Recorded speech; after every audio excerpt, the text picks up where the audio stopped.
All right, so yeah, a lot of the instruction, not pretty much all of the instruction that's in class is going to be backed up on YouTube. So if you're like something's not sinking in, always feel free to go over those videos again. I also have like more succinct sort of concept lectures on there too. So if you're scrolling through, you can see something that you want to like kind of go over. You can hear me talk about it. Where I just kind of talk about the more conceptual side of things, you know, not so much the button clicky part of it. But yeah, so does everyone have Maya open up? Give me a thumbs up in the chat or on your little screens if you have it open. Popped open, very nice, very nice. I'm seeing lots of thumbs. This is what I like to see. Rodney, I know you had Blender going on. I think they do have like a hotkey profile that's basically for Maya, like people coming from Maya. So you might be able to do something with that, but I prefer that you just kind of follow along as best as you can, you know, to at least understand the tools and stuff.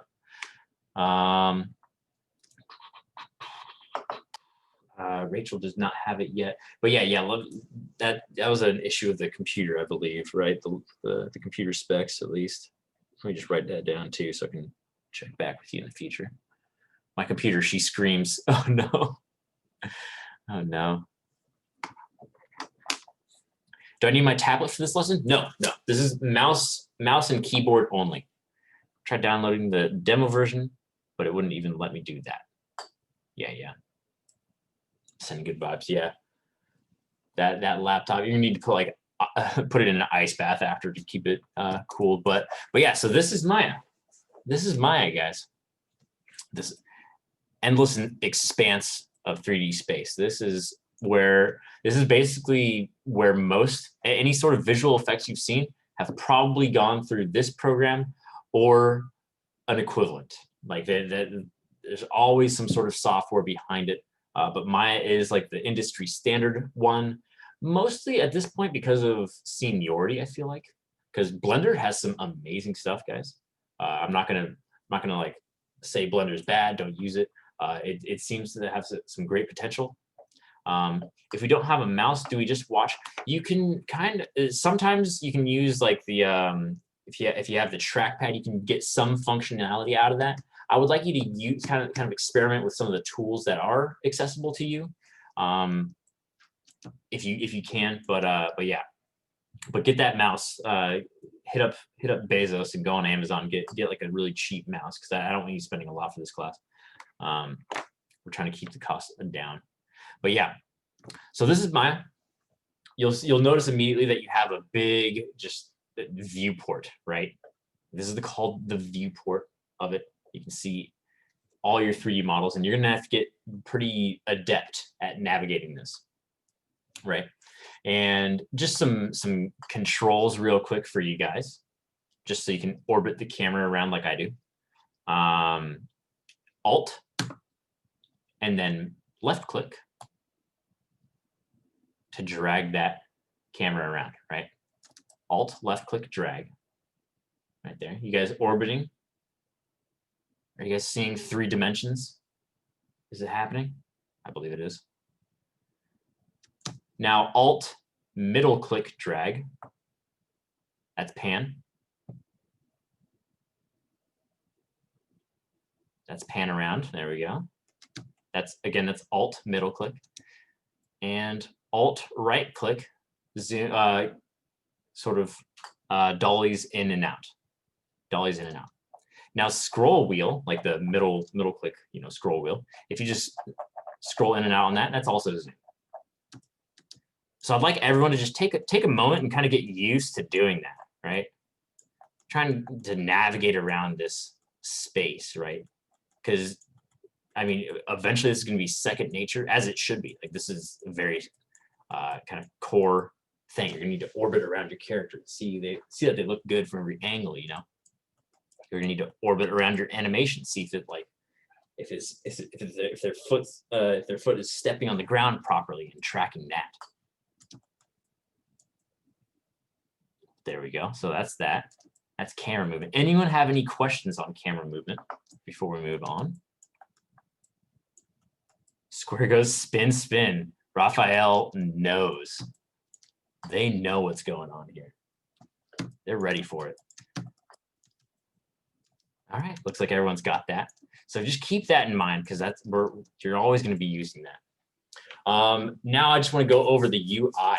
How can I pan on a Mac? That's what you need the middle mouse button for, unfortunately. That's what it's for, because like that's going to be the most easily accessible right there. Yeah, I'm sorry. So you're limited to just orbiting and dollying in and out. That's basically how you're going to be functioning here. So it's a bit unfortunate, but for right now, before you get the mouse, that's all you got. I'll persevere. Yes, as a spirit, Veronica. All right, so let's go over just the basic layout of this stuff now. I can't have a mouse and my Cintiq plugged in at the same time. Oh, that's fine, Keely. Because we don't need the Cintiq at the same time as the mouse, because when we're using the Cintiq, it's probably going to be for ZBrush, and we're going to be able to kind of orbit around just fine on the Cintiq. Like you don't need the mouse and Cintiq at the same time. So you can plug one out and then swap in the other one, and you should be fine. All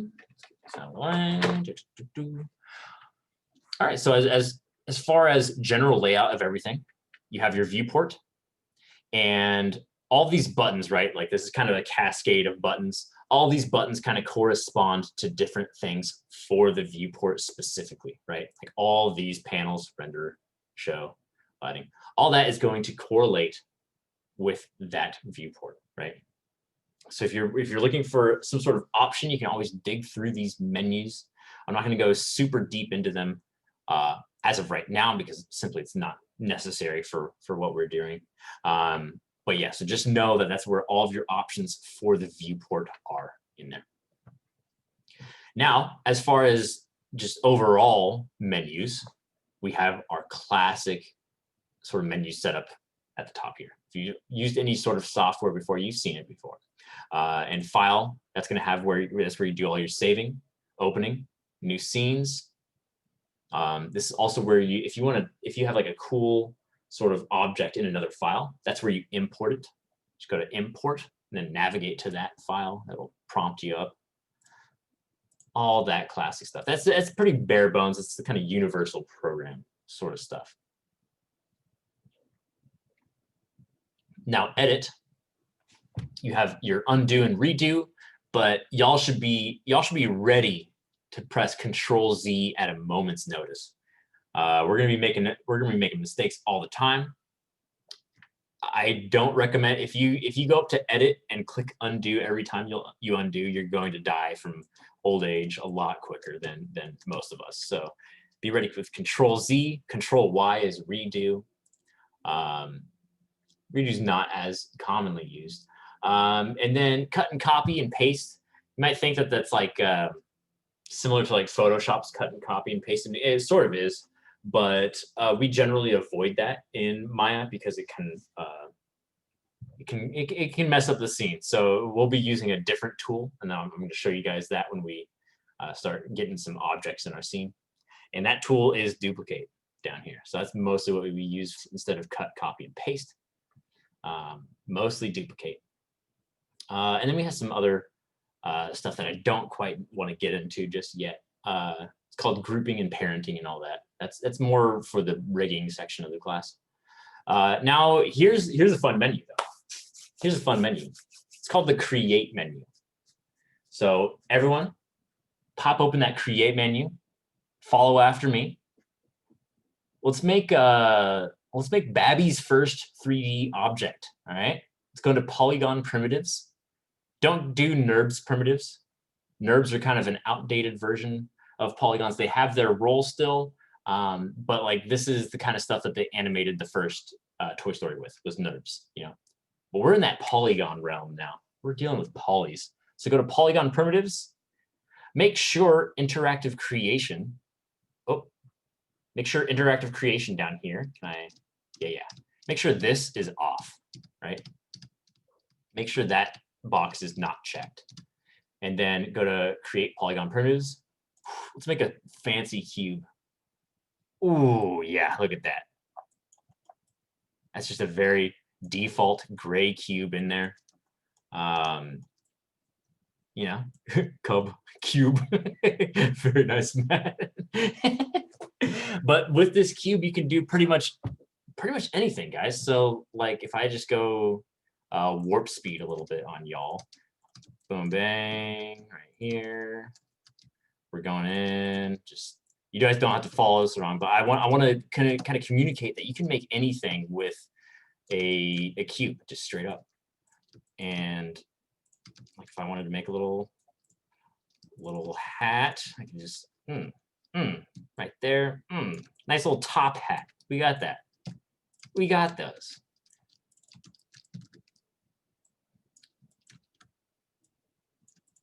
And definitely could use some refinement. Definitely could use some refinement. But like I just want you guys to know that you can always make this stuff with a cube. And it'll be fine. So like that's a little bit of a taste. I just want to give you guys, you know. I'll go for a second. Now it's a hat. Yeah. Well, I mean I just want you guys to know it's like right there. Like once you get going, once you get flowing in here, like y'all can make that stuff like fast.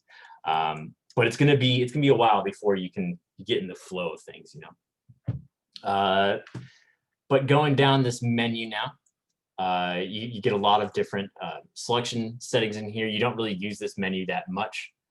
Instead, you use hotkeys for this because selecting is my definition of rough is what I call masterpiece. I wish that were true, Raphael. I wish that were true. Thank you, though. That was very flattering. But yeah, so we don't really use this menu. We instead use hotkeys for that. I will be talking about those, and those will become second nature to you as well. Modify, we only go into this menu for pretty much freeze transforms, but that's for later in the class. I won't cover that right now.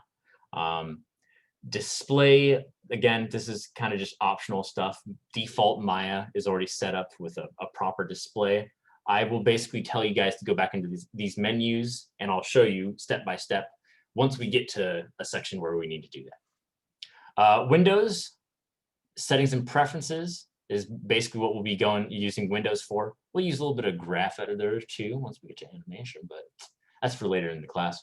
Again, that's just kind of the motif of this that's for later in the class. But for right now, though, I'd like everyone to follow along with me.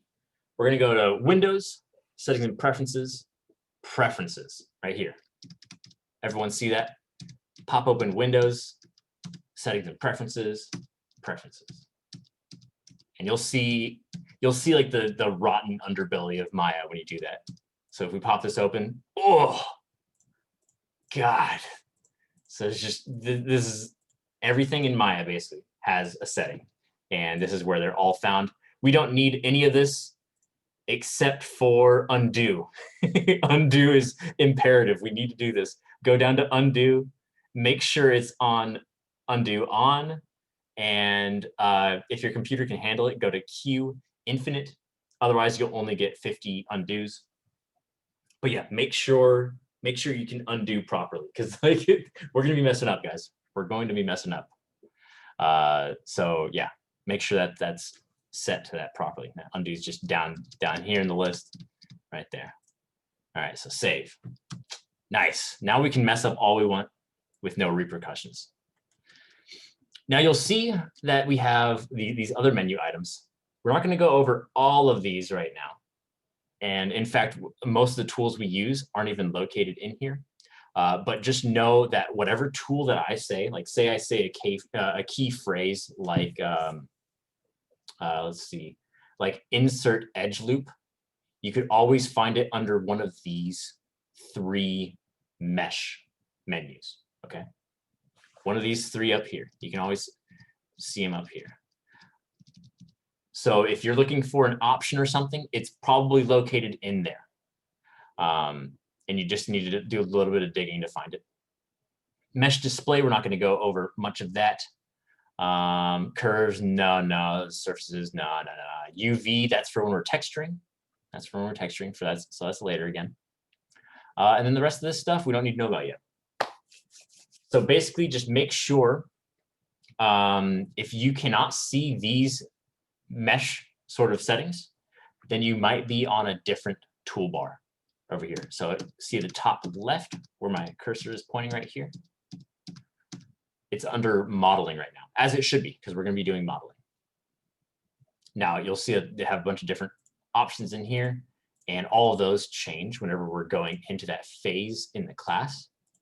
So once we get to the animation section, you might switch over to animation. Once we're doing rigging, you're going to go over to here to bind our skeleton to our mesh. We're going to be doing all of that. So now we're going to stick with modeling for now. And pretty much everything else, there's a lot of different little nice toolbars here, but they're, unnecessary. They're sort of just extraneous, so we don't need them. But without further ado, I want to get you guys kind of starting to use some mesh tools. Okay. So follow along with me for this section. And it will help if you kind of write down some hotkeys to memorize. I have a hotkey list on Beachboard as well. Those are just some general basic hotkeys. I'm sure you could find an equivalent on Google image search if you so please. But let's go over our first little main tools, right? So we have an empty scene except for this box now. If you didn't remember how to create that box, it's always up at Create, Polygon Primitives, Cube. And we can just start to mess with this cube now. So let's go left click that cube. It should highlight green. That cube should now be highlighted green. And if you press W,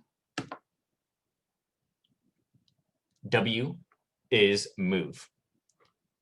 And so now we can kind of move that cube around the scene. As I drag it throughout here, it's going to go move around the scene. Let me close some of my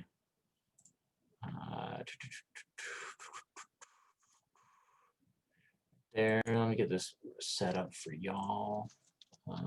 Tools. Boom, bang. Let me close some of my programs because my shit is running a little bit slow. Don't save. Go. All right. Spotify. All right. There we go. Just free up a little bit of that memory. And I'm going to close Google as well.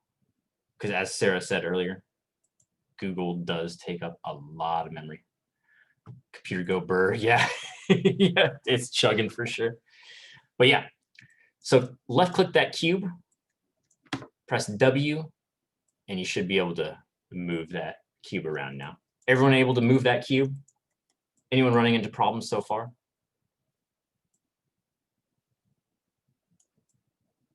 I'm seeing a lot of non-responses, but I have faith. Everyone's able to move that around. Move that cube. Cube move. There we go.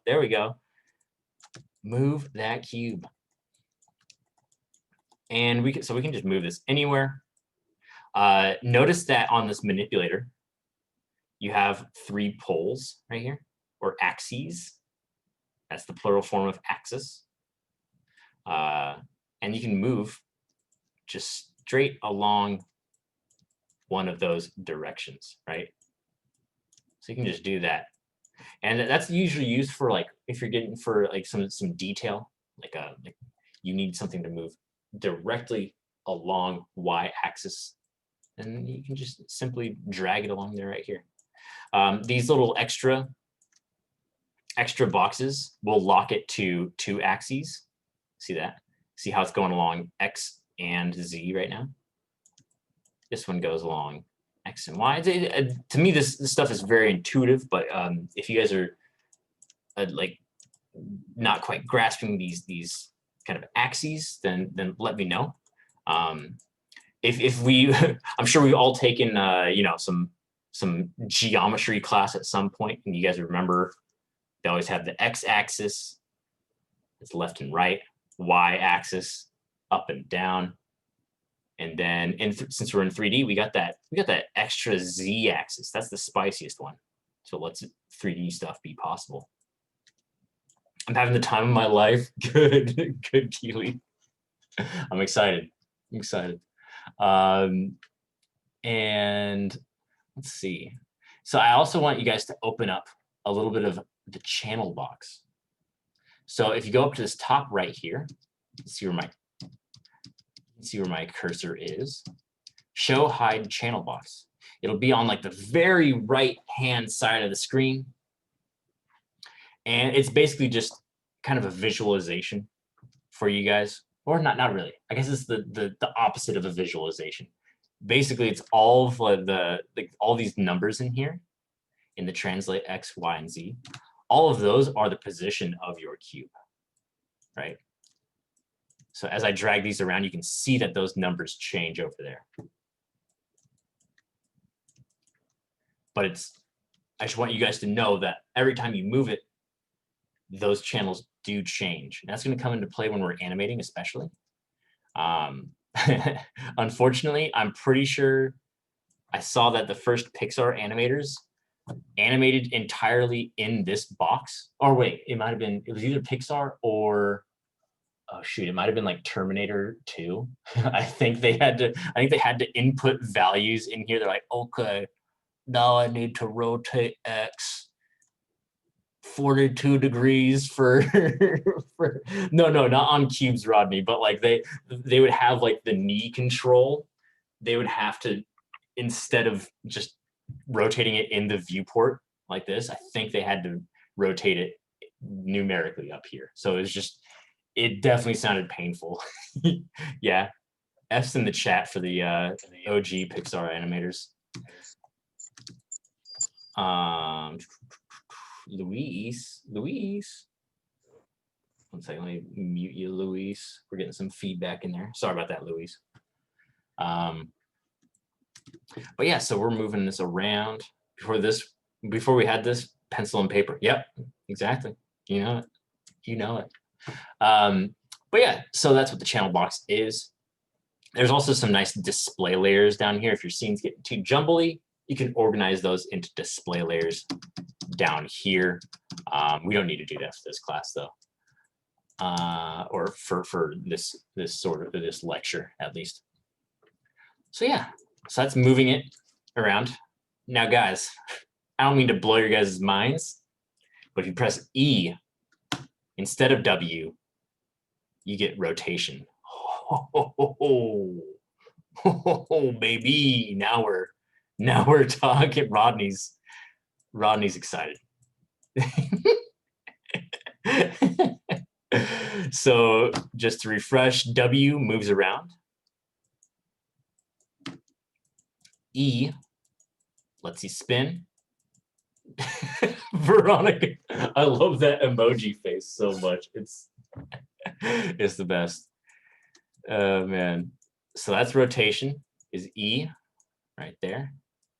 I don't know why E is not, I don't know why E's rotate and R is not rotate. That doesn't make sense to me. They're like right next to each other. Why wouldn't they have been able to do that? Either way, that's our hotkeys for it. Now R, if you press that, you're gonna be able to scale. So we can scale this cube into any dimension that we want. Look at that. Ooh, that's a big boy now.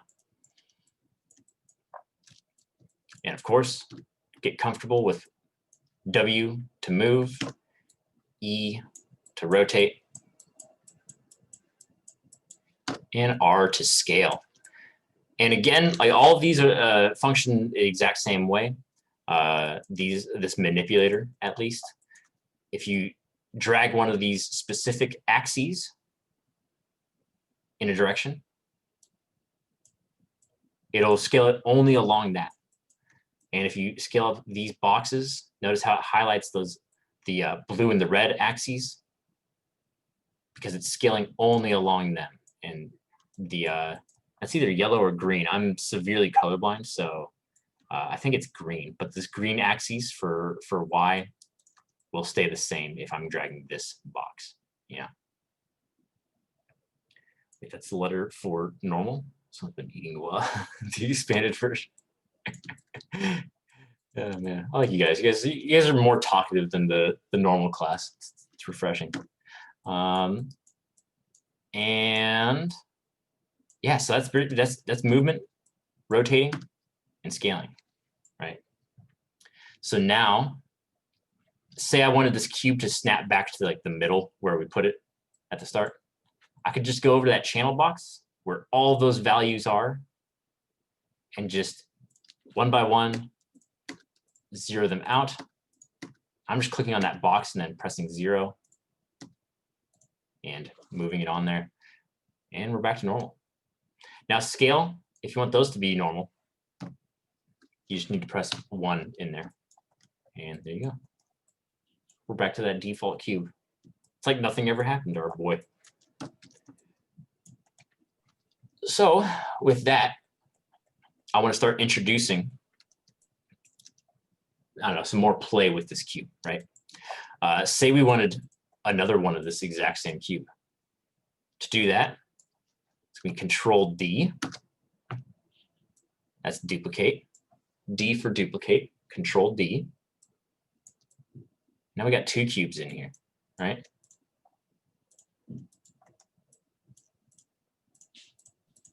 Right here. Makes that a friend, yeah. And if you want even more, what's up? How do we get the box back to where nothing ever happened? Like, what's the yeah. This. So let me mess up my box real quick. Wow. Yeah. Okay. So what you're looking for is the channel box. Now the channel box is up here in the top right. That's the button that just automatically shows it or hides it. Right here. And the channel box is this region of the UI right there. You see that? And these tabs, you can kind of swap through them for a bunch of different other tools, but we're only looking at channel box right now. But yeah, are you able to see this, Rachel? I'm clicked on channel box / layer editor, but mine doesn't look like how yours does. Oh, you might not have something selected. So see when I deselect, I don't have anything in my viewport selected. It's kind of empty. So as soon as you select something, then it populates. Yeah, I see it. Does that work? Oh, awesome. So, in order to get that back to regular, right? Like we've messed up like the movement and the translation, the rotation, and the scale of this thing. We messed all those values up. But Maya's been keeping track of them right here. So what we can do is just one by one, click on the number that you see there, and then just zero that out right here. And I'm zeroing out all of those. And then for scale, though, we want a 1-to-1 scale to be uniform, you know. So let's just put 1s in there. And there we go. Back to normal. So that box has 0s through translation and rotation, and then 1s for everything else. Never thought making a cube move would be satisfying. I'm gonna name it QB. Raphael, if you actually wanted to name it QB within Maya, in your channel box, we can click up here where it says the name, and we can put in QB. QB. Boom. I accidentally made a triangle. You might have gone in and deleted a component of this cube, which we're going to talk about in a second. But I want to go more into duplicating first. But or you made a different primitive, because they do have different set of primitives. But if you want that cube back, you can always Control Z. Control Z. Yes, Sarah already coming with the backup for Control Z for undo. Yeah, get very comfortable with Control Z. It will be your best friend. Will be your best friend. Sounds like you accidentally deleted Penny Port. Yep. Sarah's on the right path. How do you duplicate again? Yep, Control D. Man, you guys are answering each other's questions too. This is phenomenal. This is phenomenal. I'm liking the communication in this class. But yeah, so Control D creates another cube, and we can just make a bunch of these, right? Say we had like a field of grass, and this is the only amount of grass we've made. We've only made like a couple blades. What we could do, so Control D, so Veronica, when you press Control D, so I just press Control D, you can see result down here, QB1, so it made a clone of my friend QB. What we need to do is move it away, right there. Because they kind of come into space and they're right on top of each other. So they're just like hiding within one another right there. I did that too, but it's duplicated on top of the other one. It's duplicated on top of this one. I don't know exactly what you mean. You might have done Shift D, which is a little bit different. So if I delete this, I'm doing Control D and I drag it to the side. If you did Shift D instead, it kind of duplicates it with that offset. That's just a little bit of bonus functionality, but I think that might have been what was happening on your side. I think I just need help moving it away. So Veronica, if you've duplicated your object, Control D, just remember you can always use W, E, or R to start to mess with that object. You can always press W to move. Are you able to do that, Veronica?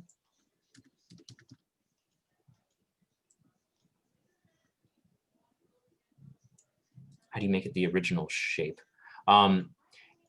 Victor, in your channel box up here, if you can't find the channel box, it's always over here. Just as someone else was asking, your channel box might look empty like this. Make sure you have an object selected, and then all of your translation, all of the values you input it into that cube with W, E, and R, all of those will be in there still. So you can always just left click drag throughout these and zero them out. Left click drag, press 1 for those. Now that alarm that you guys heard a couple minutes back was for break. So I would like everyone to kind of go on break, get a snack, get some water, stand up, please. Standing up is super healthy for just not going insane. So please get active, get a bit loose, start moving around, guys. Get that blood pumping back, because we're gonna be going into some other cool tools. My blood is pumping only because I'm stressing out. I'm trying to move the cube and it's just like the face is coming out. It's like stuck. It looks like I'm just like, it's like glue. Okay, so is your Veronica? Yes, that's me. That's you. That's me. I'm sorry. I'm trying not to freak out. Oh, Veronica, no. All right. First things first. Let's take the stress down. Like there's no stress here. Like, look at me. I'm not freaking out about this. But so what might be happening, Veronica, is you might have discovered something. I don't want to. I want you to. Discovering is like half the battle of this class. So now I don't know what to do with this knowledge. Let me ask you a question, Veronica. You can see my screen still, right? Yes. Does it look like, wait 1 second, let me get this other cube out of the way. Yeah. All right. Does it look like this? Are you doing something like this? Yeah, and then is it, let me ask you a question. Is your cube highlighted blue? Yes, it is. There we go. Okay, so you're a little bit ahead of us. I was going to talk about, you're in what they call a different component mode. All right. Oh, okay. Component mode. Now, component mode is kind of basically everything that makes up that object. And if you hold right click on your object, Okay. you've got just hold right click, and you should see this menu pop up. Yeah. And you're probably in one of like face or something. So it's going to be dealing with the faces of the cube. What we want to be on is object mode. Oh, okay. Right. So just hold right click and then drag it to object right there. You see that? Yeah. Yeah. And then you should be highlighted green again, right? Yes. Awesome. And then you should be able to just move the whole shebang right there. Awesome. I still only have one cube though, so So I'm now, gonna press Control D. Yep. And You can do the then hotkey I'm already. gonna. Oh, okay, I did it. There we go. Sorry. Oh, hell yeah, dude! I'm just excited to hear that excitement. That's so fun. Okay. But I yeah, was there you kind of go. like lost in the forest, and now I'm just like finding my way back to this path, even though I Yes. was probably just turned around. in Yes. a different No, please. direction. And everyone, I know you're probably eating a snack or drinking something, but please. They're not here. I know they're not here, but I wanted them to experience that with us. Oh, Hey, don't worry. I was here.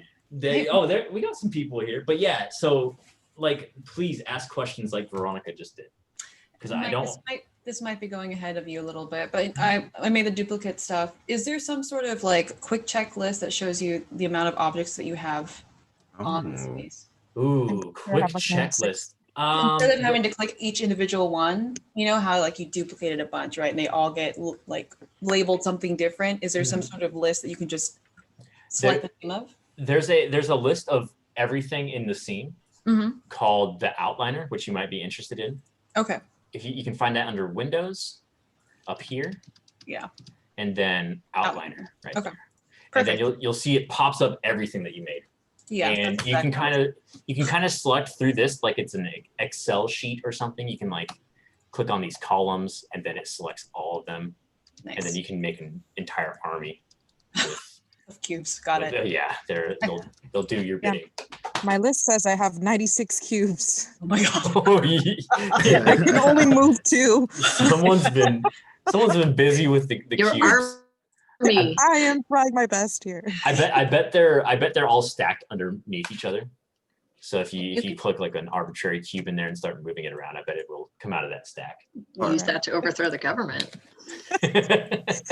So Okay. like, I mean, is storming it the still Capitol too doesn't early to seem be that making hard. jokes about that? I was gonna say, I was like, maybe a bit Just too one. fresh. Yeah. And so for the part that since the cube is duplicating, I'm guessing that's the origin point. Is that what you call it? The origin point would be this part 0, of the 0, grid 0? right there. Yeah. Yeah, 0, 0, 0. That's the origin. Okay. Cool. And I'm glad that you're asking about that because that's going to come into play once we get characters going. Right. If you do choose to make a character. Okay. But yeah, very nice, very nice. Kind of unrelated question. I know you said that Blender has like a set of keyboard shortcuts that are like Maya. Yeah. Does Maya have like a preset that makes it similar to Photoshop? Similar? Not really, because they're kind of just very different, you know, like Different Photoshop. functionalities, Keely, unfortunately. Exactly, Photoshop and yeah. After Effects are more similar. Yeah. So there's a lot of similarities between Photoshop and Substance Painter's keyboard layout, if that makes sense, because Substance Painter is basically 3D Photoshop. You'll just be painting around in there.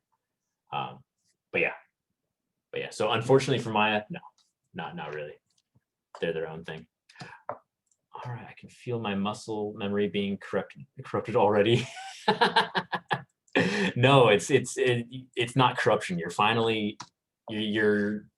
not restrained by 2 dimensions anymore. You have 3 at your disposal. So it's growth, not corruption. All right, I'm gonna get some water so my throat doesn't explode on itself. And I will be back. I'll be back at, let's see, other people have been on break for about, they've been on break for about 4 minutes. I'd say I'll be back in about 10 to 12 minutes. So everyone grab a snack, stand up, do some jumping jacks, do some push-ups, get the blood running again. Stop video. Mute.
All right, we're back in it, folks. Let's see what I missed in the chat while I was gone. Let's see. Oh, okay, embrace the dark side. Embrace the dark side of the Z-axis. Yes, true. I agree, 100%. Timer on. Long way to the water dispenser. I was eating a yogurt as well, petting some cats. You know, the classic. Got to take care of the basic needs. You have cats? My roommates have cats, therefore Very I have cats as well. But they aren't mine, but I do love them. They're adorable. If you get the chance, you should put them on. If they wander by, I'll scoop them up and show them. But I think Thank you they're so sleeping much. right now. I don't want to disturb their sleep. It's the only way I can enjoy cats is from afar. Yeah, same. Are you allergic? Are you? Super allergic. Yeah. Yeah. See, Which I sucks was because too, like I break out in like hives, like I have an immediate hay fever. Like mine's not quite anaphylaxis, but it's up there. Damn. Yeah. Yeah. Which Yeah, sucks mine because used- cats are so great. They're cute. They're funny as hell. Like I do love cats. I just can't enjoy them in person. they just Feeding yeah. cats is like the best job for me because it means I get to like go and hang out with them, but I do not have to stay. Yeah. There's actually I live in a 2-story apartment building. It's like a duplex thing, and we actually have an open like vent for some reason down on the bottom, and there's a little stray orange tabby kitten that's sleeping in there. So I put down some blankets and some food and stuff. So I do try and take care of the strays in the area. I just can't get my hands on them. I love the tabbies. They're little creamsicles. They're so cute. Let's see, what else did I miss? I ended up with trapezoidal prisms, and one of them became like an arrowhead. Yeah, Keely, you were messing around with the components, which we're gonna get into, and that's where things get wild. But I love how Keely is just wallowing in chaos. That's the best part of that. That's a bit sadistic of you to say. No, I'm kidding. But Keely, don't worry, the chaos will become very understandable. Actually, I don't know, the chaos of this, because there's a lot of stuff in this class. Like there's a lot of info. But yeah, well, at the end of it, it's kind of insane like how much you guys know compared to like when you came into the class. I think it's like one of the most exciting parts of it. It's all trial and error. Yes, Matt. Yes. Yeah, so don't be afraid to fail, guys. If you guys left when I around 6:05, you missed Veronica having an issue with their scene, and they said they were like, I'm freaking out right now. It's just like, don't worry, it's all chill. We got a very relaxed vibe in this class, especially with you guys chatting. I like this. This is nice. Taking notes on Maya without Maya feels like it's drinking soda after it's lost its fizz.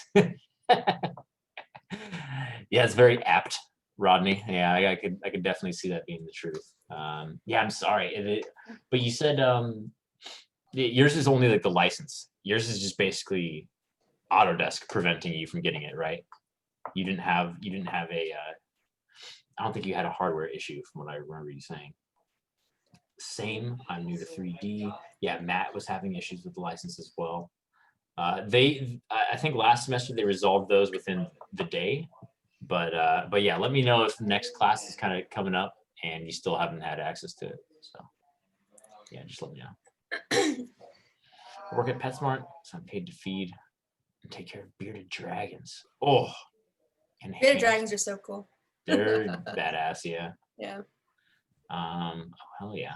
Yeah, I came in from getting my food and everyone was talking about cats and I was like, I'm the animal person and I am the one, because in my bedroom I have a frog, 2 hamsters, and 3 rats.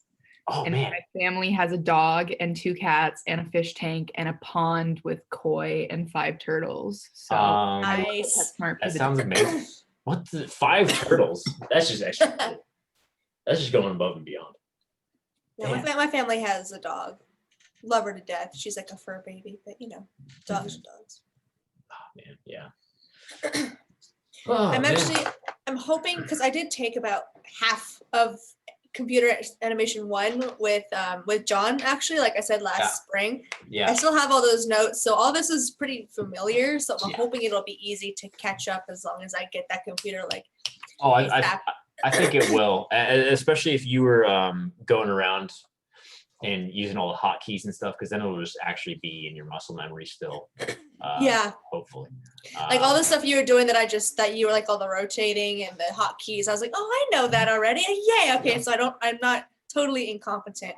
Would it be okay if a little bit after class we kind of talked about computers and kind of that sort of stuff? Absolutely, yeah. I looked up the one that they recommended to me. It was like almost $1,000.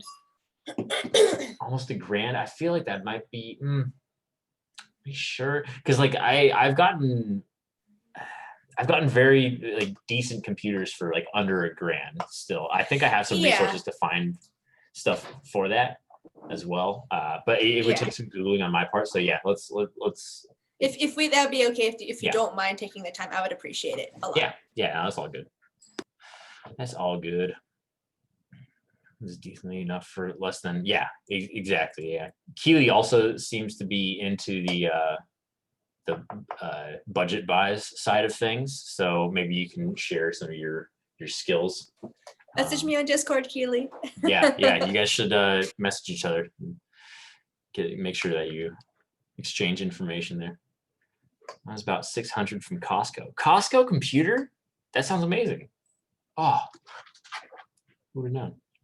What's your Discord name again, real quick? Yeah. Oh, I have a question. Yeah, what's up? I think I might have accidentally keyword smashed something. And I'm trying to do Alt left click to change the perspective, and it keeps saying orthographic views are currently locked. Okay. So you smashed spacebar at some point, I think. So an orthographic view, just so you know what you're even looking at, is basically, if you know like a character design, how when they have a turnaround, they're kind of in the poses and they're like kind of planar, you know? So orthographic views are pretty much the same. They're like a camera that's locked to one perspective, and it kind of compresses your character as if you were filming them with a camera that had a huge lens. You know, have you seen like focal length stuff where it kind of really messes with the contours of your face? So it's if you had an enormous lens that went on like infinitely, and they were just kind of planar. So that's what orthographic is. Gotcha. Okay, now, cool. to actually get you out of orthographic land, what you'll do is in the viewport, just press space, and then press space again. In one of those panels. One of those will be perspective. It's usually the top right one. But yeah, awesome. So that's how you warp around in there. Thank you. You got it. And yeah, just so everyone knows, do exactly what Susie and Veronica have if you run into any problems. If the problem is really abstract and we can't figure out what's going on, I'll ask you to share your screen. And then I'll be able to like look at it and be like, I think this is what's happening. And then we'll kind of troubleshoot it together.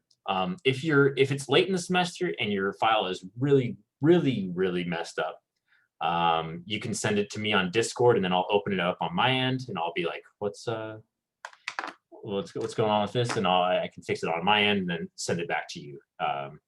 Granted, it's a fixable problem because some aren't if you really bust them up. I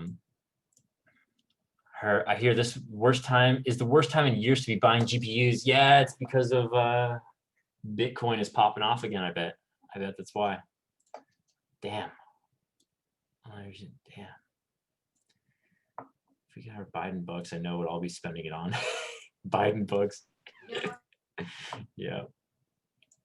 I hope we do. I'm trying to play Half-Life Alex before the class of American Dogs. Yeah, I saw you with the Half-Life background, Keely. Don't think you went unnoticed.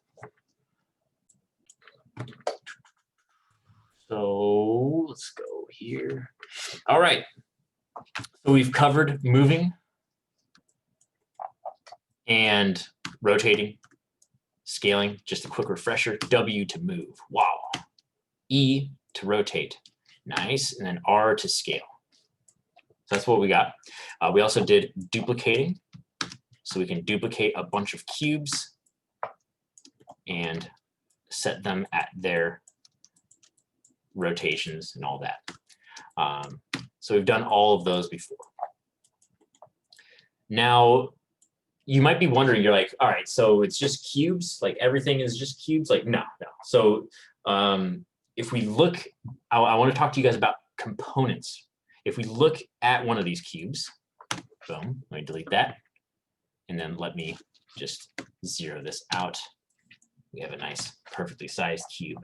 Everything is just cubes. No, it is. These are all polys, is what they are. So what I mean by that, if you've ever heard the term polygon, right? That's basically what all of 3D is working with. Or not all, but those are like fringe cases. But what we're working with is all polys. So every single side of this cube right here is a polygon, right?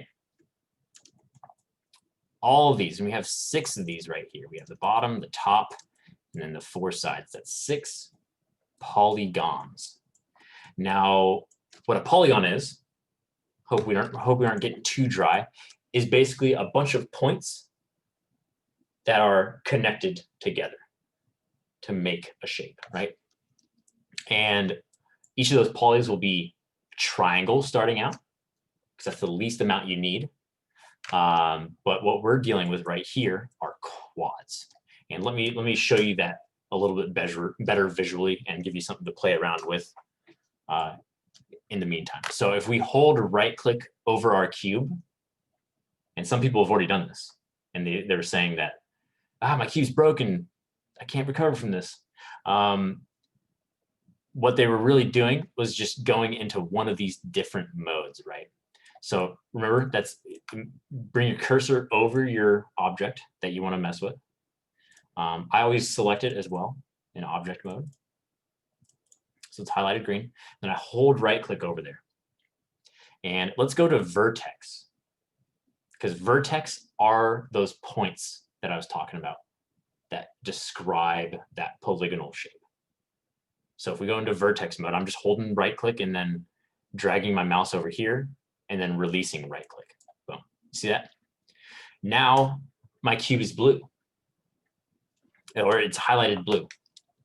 And you have all these little points floating in space. You see how when you mouse over them, they kind of go from, oh God, I told you I'm turbo colorblind. I think they go from like magenta to red, if I was to guess. But yeah, so you can see which one's going to highlight if you click there, you know? And so that is every single vertex of this cube. You can see them all. And that's where the true power of these shapes is, right? Because I said not everything is cubes. What they are instead is just kind of objects that we construct out of just hundreds, sometimes thousands, sometimes millions of these vertices, right? Sometimes we're going to get up to 1 million verts. Not in this class. Not in this class we won't, because that's absurd. Like we're gonna keep it nice and manageable, nice and basic. But these verts make up your model. Now, if you select one, you can start to pull it around. Ooh, there we go. Now we're getting some funky shapes, right? Now we're getting some wild stuff. You can make like basically an abstract art installation with this within Maya. There we go. I call this exploration of Maya. And you can also left click drag in your viewport. You guys see that? Left click drag. So you can get multiple verts at one time. And please, please, please, please start experimenting along with me with these verts, pulling and pushing them around. Right there. become familiar with that, because that's gonna be a lot of the modeling homework, is kind of pulling and pushing these verts around. But there's gonna be some extra tools, and those are those tools. Let me tell you, they're gonna be the spiciest of them all. So we got this cube all messed up now, all mangled. How do I do that without a mouse? Well, you should have, even if you have a trackpad, there should be some sort of right-click functionality that's in it. So hold whatever's doing that right-click functionality, and then you should be able to mouse over and release on vertex mode. Does that work for you, Edgar? Or do you not have that sort of functionality? I don't think I have it. I'm trying like all types of things and it's not working. Damn. 2-finger click. Oh, okay. Yeah. The 2 Okay, finger. Okay, cool, awesome. Yeah, I was gonna say that usually it's 2 fingers. I've also seen like in the bottom right corner, sometimes you can click that and then go with the other finger. But yeah, awesome.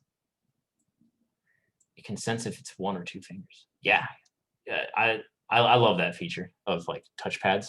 That's so sick. Like if you ever in, was it Procreate on the iPad? Whew, I fucking love double finger tap being undo. That's so sick. But yeah, so we have these verts going around. Now I'm gonna hold right click and go to edge, right? Hold right click and go to edge, there. And you'll see it's very similar to selecting vertices. Very similar, but instead it's selecting basically 2 vertices at a time, right? If you think about it, because you have this one right here, boom, boom, and this one right here. But since we're selecting the edge, we can grab them both. And we can pull those around. And you'll grow to understand what you need, like when you need to select verts versus when you need to select edges. But for right now, just think of it as a faster way to select 2 verts. Say I selected this edge and I wanted all the other edges of the top of this cube. How would I sort of do that, right? Like I could click this one, but then I don't have this one selected anymore. I can click this one, but then same problem. So instead what we can do is add to that selection. Oh, Raphael, you came up with like the 4D maneuver for that. That was sick. Yeah, that's also a big brain way to do it. But I wanted to talk about adding to selections. So if I have one selected already, and if I Control Shift left click something right there, it adds that to the selection. Control Shift is add to selection right there, right? And I'm just adding all of these to it. So you can add all that you want. Now Control Alt, it could be Control Option on Mac. I'm not sure. I don't have a Mac in front of me, so I can't sort of debug that. But that's to remove from the selection. Or just Control, my bad. Did I say Control Alt? I think I did. Yeah. So just Control, and that removes from the selection. It might be hard to see over Zoom, but these edges are turning from orange back to that unselected light blue color, right? So apologies if it's hard to see, but you can do it on your side as well. Is anyone having issues sort of selecting and adding to the selection with these controls?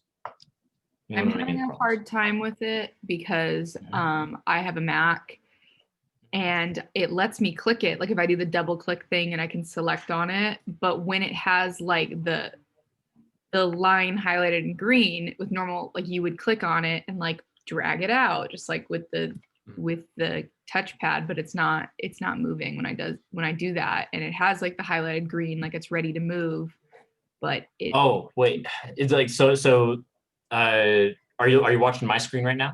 Yeah. So you're able to select something like this. Yeah. And then you can't quite move it afterwards. components. Yeah, I'm trying to get the, let me see if I try to bring the wait, I think, let's see. Okay, there we go. I found it. It wasn't completely selected. I got it now. Ah, okay. Yeah, it's kind of hard to see some of these sometimes. So yeah, the little definitely- arrow, like it let me click on it, but it didn't have that little like that little tiny, I don't know, what is that little diagram arrow? Yeah, that thing. It didn't have that, but I had Oh, yeah, yeah. selected it in addition to, but now I got it. Now I got it. Nice, nice. Anyone else running into any problems so far?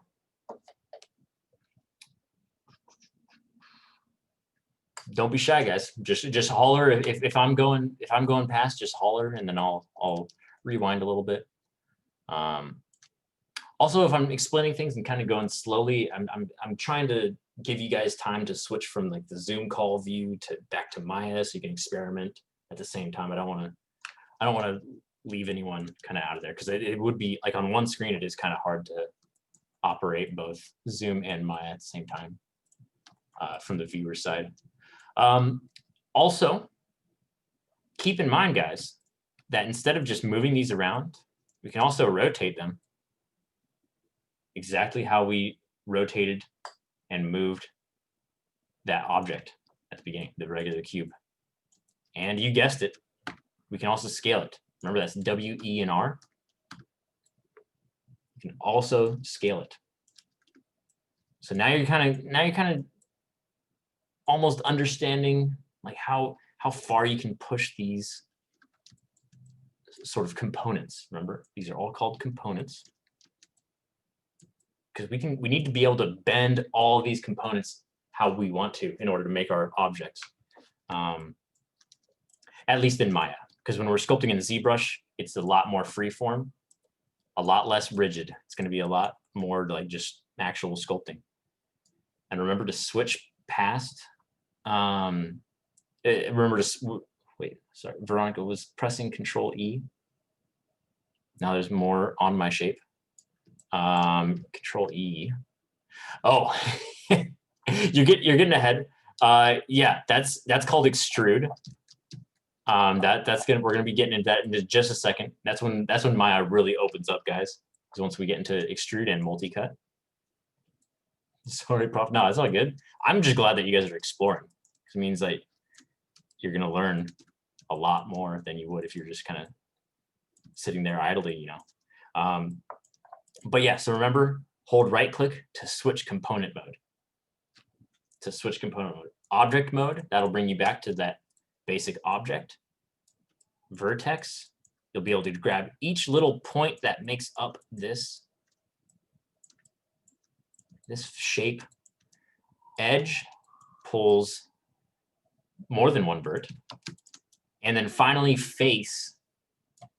This is the big boy of them all. If you go into face mode, notice how it highlights each different face of that cube, right? And we can push and pull on these all we want. All right. So that's it for components and moving them, right? And think about it, we've already learned a lot, like camera movement, duplicating, moving, getting our 3D shape like where we want it. But now you're like, how do we expand upon this, right? And I kind of want to show you guys.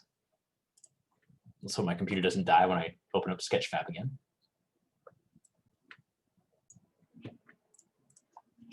Sketchfab, there we go.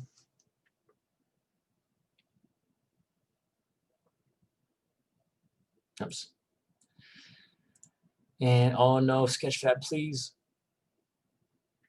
So yeah, I'll just use that same one that we went over before. You're probably thinking like, how do we go from this cube to an entire model, right? That cube we only have like a couple points on there. But if we open up the wireframe of this, look at that. These are all the faces, guys, right? Because we just went over components. Now you kind of know what you're looking at when I show you a wireframe. Like this face that has the 4 verts right here. They're at those intersections of the edges. Same with this one. You can see that they kind of wrap around and form the shape of that eye. So it's like, how do we describe those shapes, you know? And the simple answer right now is we need to add more geo, right? We need to get more of those faces in there. Like, we can't make this shape with just this. Like, it's pretty far away from making that shape. What we need are tools that Veronica was exploring,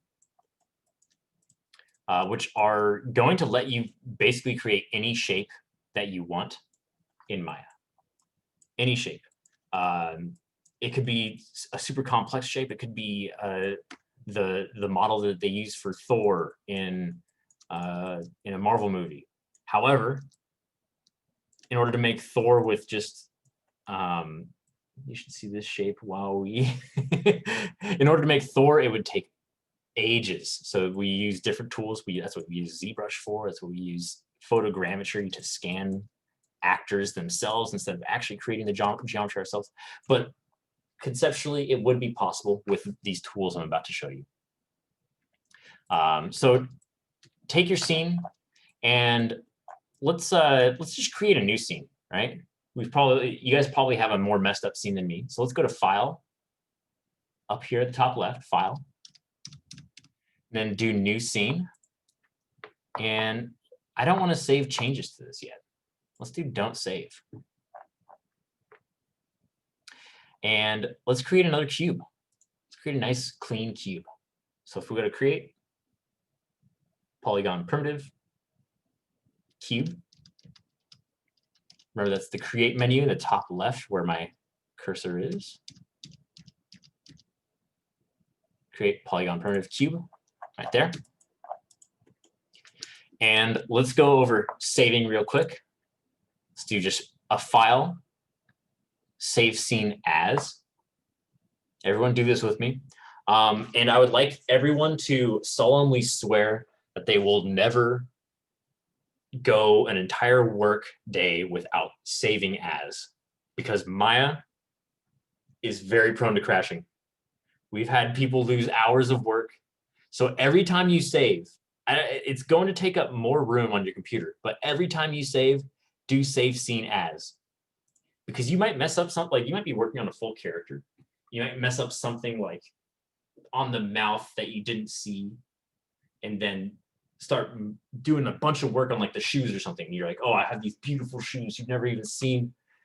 Watch it crash while saving. That can happen. That's also why we save as. I had a file when I was working on God of War that I wasn't doing save as. I was just doing save, and it corrupted the file, and I lost, I think, 16 hours of work on that, and was very sad and upset. But yeah, so this is why we save as. So just find a cozy place on your computer. I have a file on my desktop called Course Materials, and I'm just going to do first modeling.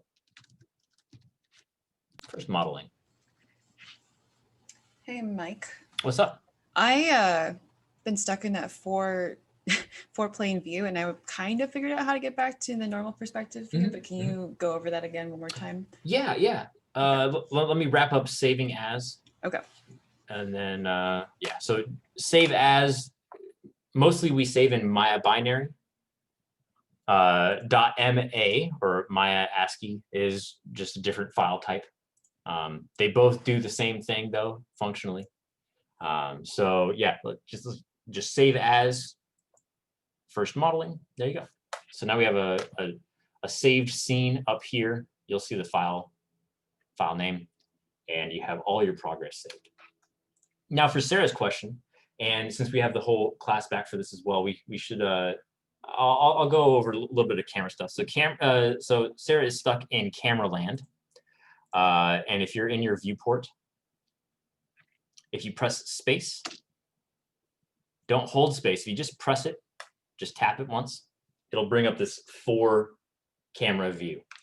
And what these different camera views, and I believe we went over this with, I think it was Kendall. I'm not sure. I might be forgetting, but no, I think I'm just lost.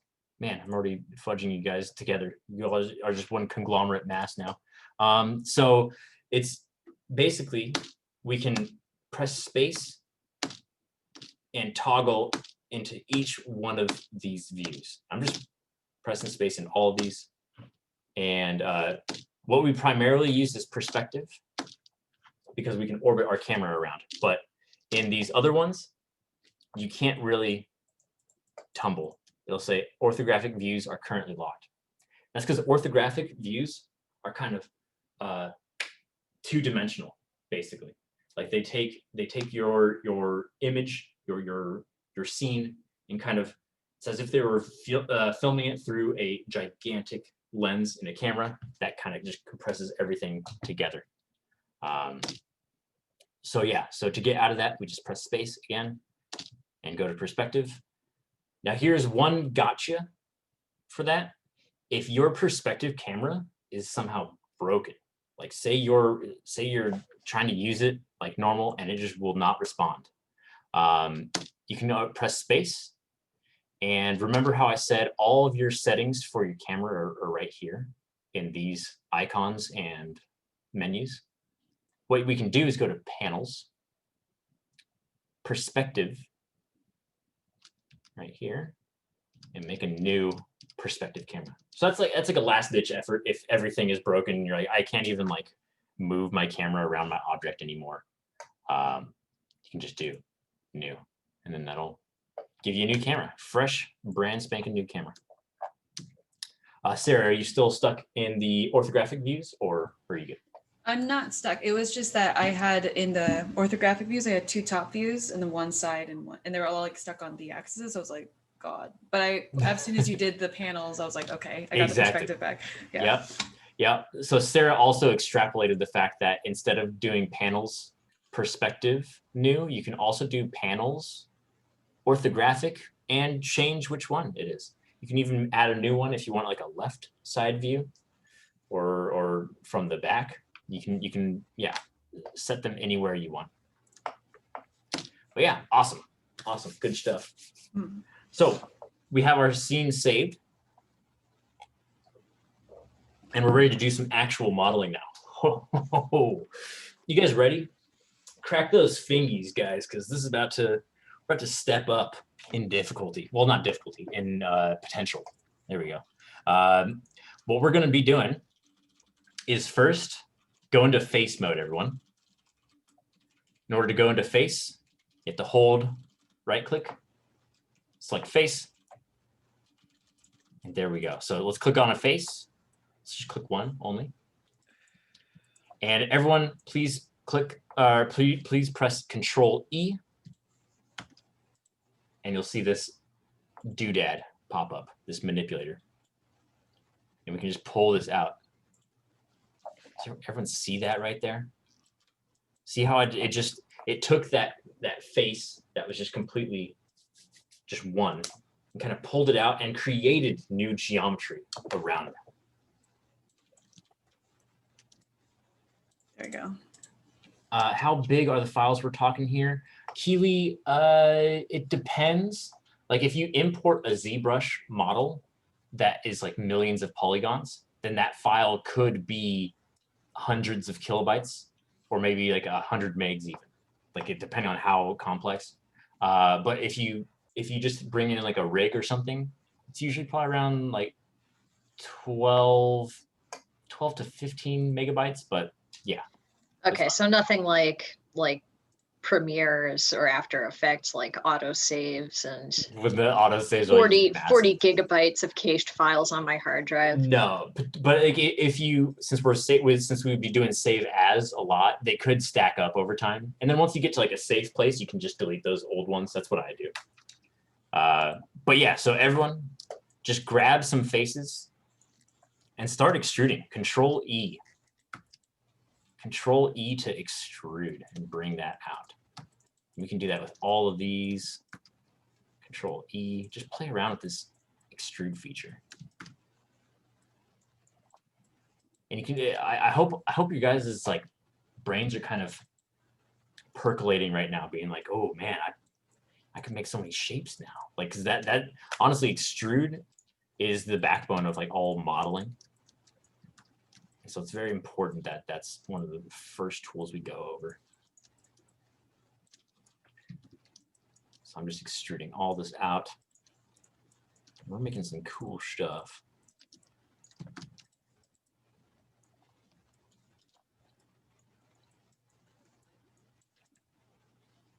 So I'll let you guys experiment with that for a little bit because extruding is important to get a good handle of.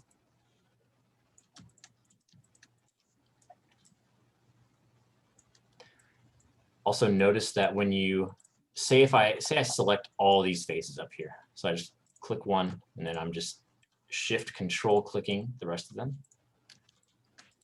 And then if I do a control E and pull it out, notice how there's a big, like that, where it extruded out from is now a loop of edges, right? Like this loop all goes back into itself. Right there. That's the basics of something they call edge flow, because these edges right here all flow into each other. That's just, I don't want you guys to like rack your minds over that just yet, but it is an important concept to sort of keep in the back burner. And it's neat for things like, say I want to go into face mode and I want to extrude all these top ones, right? A simple way is just left click one. And since it's in a nice edge loop, it's got good edge flow around here, I can just shift, double left click the one right next to it. So that's when I created that hat and extruded it really quickly and extruded like the ribbon of it. That's what I did, was I just basically clicked that edge loop and pulled it out like that. I can't like click on my object anymore. Like it's outlined in blue, but I can't click on it and I cannot move my camera around anymore either. Is it throwing up an error at all, or is it just? No. It could be that you hold right click and make sure you go into face mode. And I'm clicking on it, but interesting. hello. Are you at the bottom of your screen? Does it say walk mode down here? Down where? See. No, it says perspective or persp. Look at your sidebar over here. Is this highlighted? This little button right there? No, but it doesn't look like that either. Doesn't look like that either. Okay.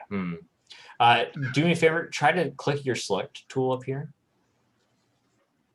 I clicked it. Are you able to click on things in the viewport?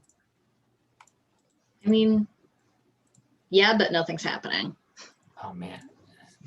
Do you mind sharing your screen? Because this is just one of those problems where I'm like, I don't know exactly what's going on. Yeah. Let me stop my share. I don't think I can watch your screen without stopping mine. I also think I need to enable Sorry, guys. screen share. There you go. You should be able to screen share now.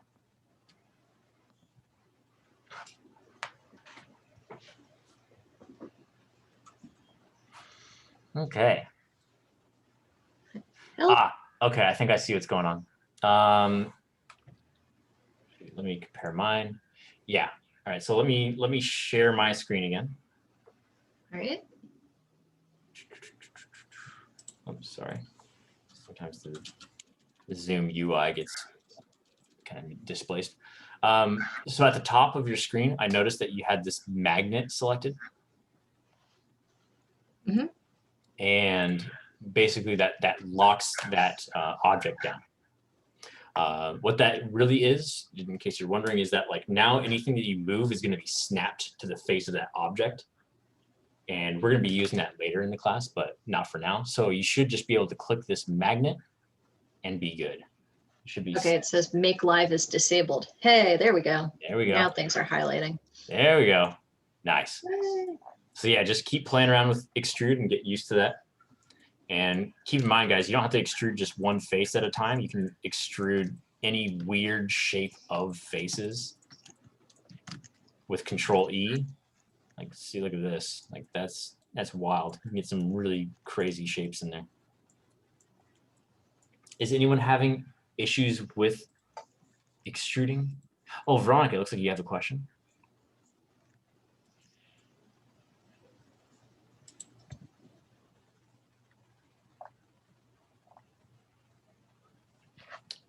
Go.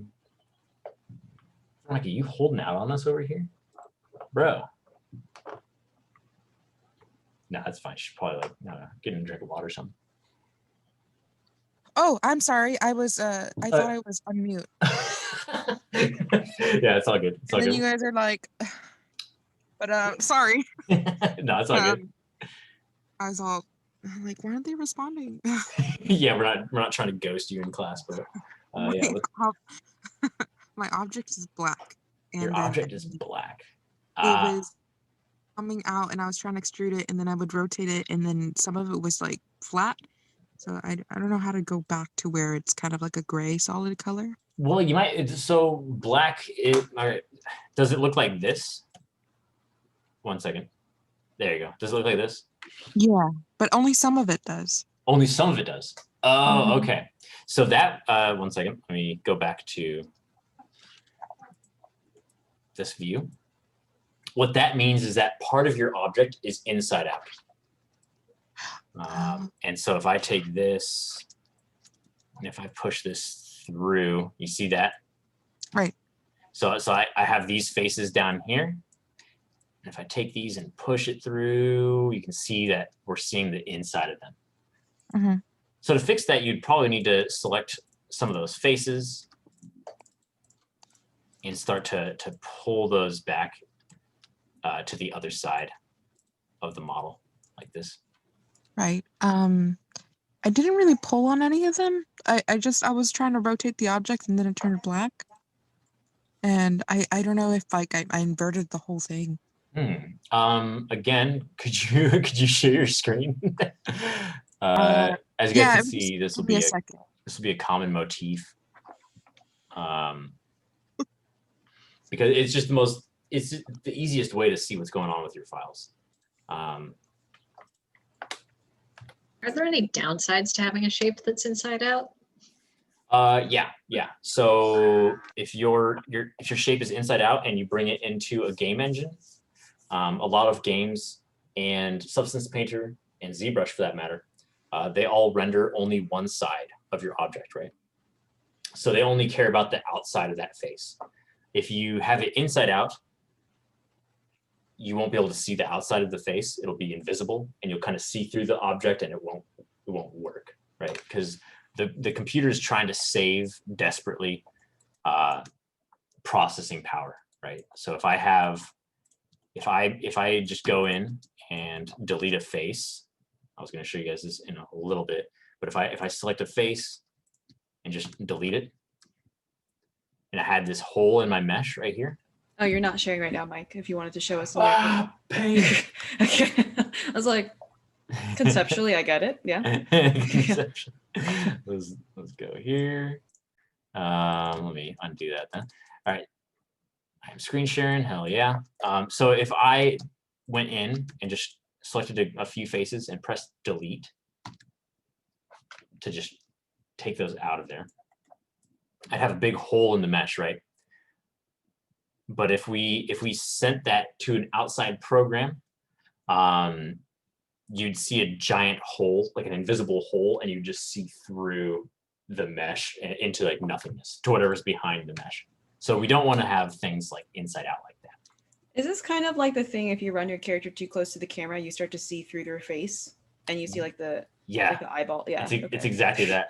And Nice. you only see the eyeballs, right? Yeah, so it's like in the mouth, because the camera's now seeing through that. And then it's seeing through the back of the skull too, right? Because the back of the skull looks like this. So then you're just seeing all the way through there. But yeah, exactly. Nice. Other programs sweating. I don't know what you should be looking at right now. Veronica says that they are ready to share. I think we're good to go swap over. All right. I'm gonna stop my share. I'm gonna do my best to remember to turn it back on later. But But yeah, go for it, Veronica. Let's see what you got. I'm going for it. You're going for it. There we go. This is What we the can first ask. time I do this. Okay. Is it visible? Yeah, yeah. So I'm pressing command. I like this. I like this shape that you have going here. Thank you. I made it myself. I just don't know how I did it. Well, I'm gonna be honest. I'm a little bit confused as well because you see how that like it automatically switches over, right? Yeah. I think it might be. Could you click one of those faces for me, please? The black. Yeah, the one of black? the black ones. Yeah. Okay. Start moving that around now because I suspect that there might be multiple faces there. That's the scale.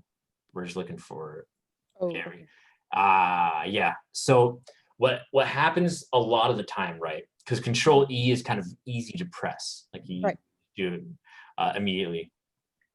The danger of that, though, let me share on my side again. Sure. Share screen. Share. So the danger of extrusion, and I don't want you guys to be afraid of extrusion, but extruding can do some things in here. If we extrude, like say I select this face and do Control E, and then I don't move it, I don't move this at all around, I just leave it right there, and then I click off of it. Like, look, nothing looks different about this, right? This looks the same as always, but like secretly, there's verts waiting in there. That face is waiting there the whole time, ready to destroy your model. So yeah, be very mindful of when you're extruding and like very like, particular about it because of, but even I say that right now, but I'm sure 80% of you will do this at some point. Like that's probably the most common issue you run into starting to model. Control E will save you and destroy you at the same time. Yeah, Raphael knows. Absolutely. But yeah, so in order to fix that, I have to show you guys another tool. I want to show you a tool before that though. So we'll just leave these as is. I'm gonna go back to the cube and just work from there. Sounds good. Absolutely. Thank you. Feel free to. So yeah, I'm just gonna undo. And let's see if those verts are still there. Yep, they're still there. So I gotta keep undoing. Undo poly extrude. There we go. All right, so we got a decent handle of extrude now, right? And you guys know that you can do a whole bunch of extruding. And you can always scale it down and stuff, and you can extrude it inward. You can whoa, cancel. You can extrude again, do all this crazy stuff. It's like all that kind of stuff. But there's other times where like you just need like, say I only want to extrude like this bottom half of this row of faces. Like say I want to extrude something down here. We need another edge loop in there, right? And you guys don't need to quite be thinking about it like that just yet, but the tool that we're going to be using for doing that is called Multicut. So the main tools so far are move, rotate, scale, extrude, and multicut. Those are the main ones. And multicut, everyone can find it in your modeling toolkit. It should be right here in Maya. So look to the right side of your screen over here. And you should see your modeling toolkit. If it's not there, you can always go up to Mesh Tools, hide/show modeling toolkit. That'll toggle it on and off. And then it should pop up over here. But yeah, what we're looking for in our modeling toolkit over here is, and notice how our good friend Extrude is sitting right in there too, if you want to click that button for him. instead of doing Control E. He's sitting right there chilling. But what we're looking for is multi-cut. And this is the one, guys. Multi-cut and extrude are probably the most like important tools for doing any sort of modeling like this. So if we click on multi-cut, it highlights blue. And now we're kind of able to do some new stuff. So multi-cut, you can kind of just start cutting anywhere, literally. Like you kind of have to start on a vert, you know, but you're going to see that it's going to draw from the nearest vert to wherever you're cutting. And we can just continue this on and leave it right there. You can bevel. Keely, you can definitely bevel. Is that your Photoshop sense tingling? Is that what makes you happy about that? But yeah, so this is multi-cut. You can cut a series of points like this. And say you want that to just be the end of it, just press enter. Boom. So everyone play around with this and start just cutting across to make things. And see how like I just cut in that new geometry. And now I can start to pull the lip of that off right there.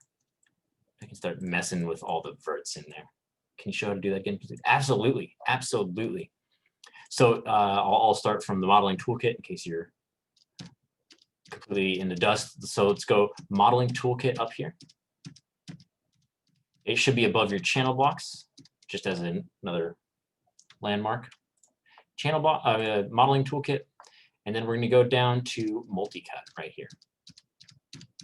So click that, then you can start to cut across every face, every edge of your model, and you just press enter to accept that cut that you're making.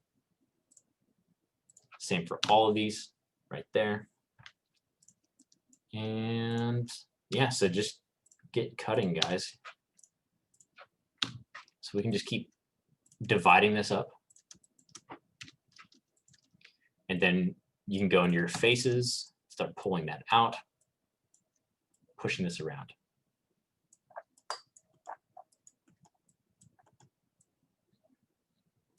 And it's a pretty massively powerful tool. It's got a lot of potential in there. Is anyone having issues multi-cutting? Is it not playing well?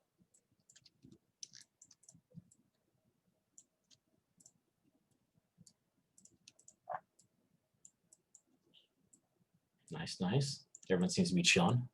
Bet everyone's just experimenting with the multi-cut. I did it once.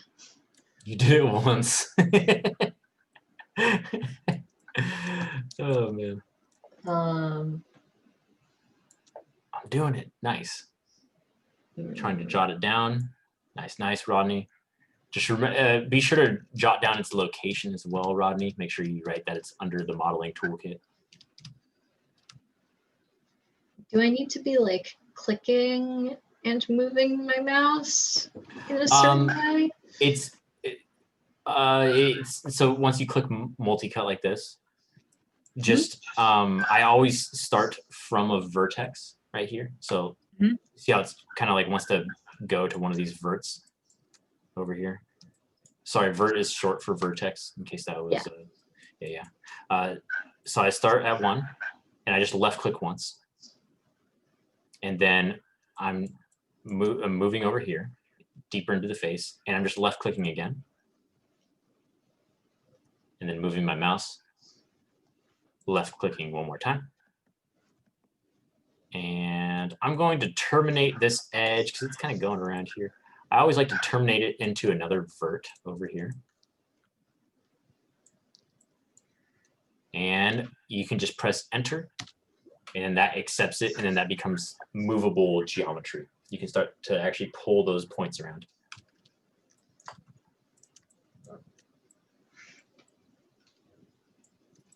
Is that working for you, Keely, or no?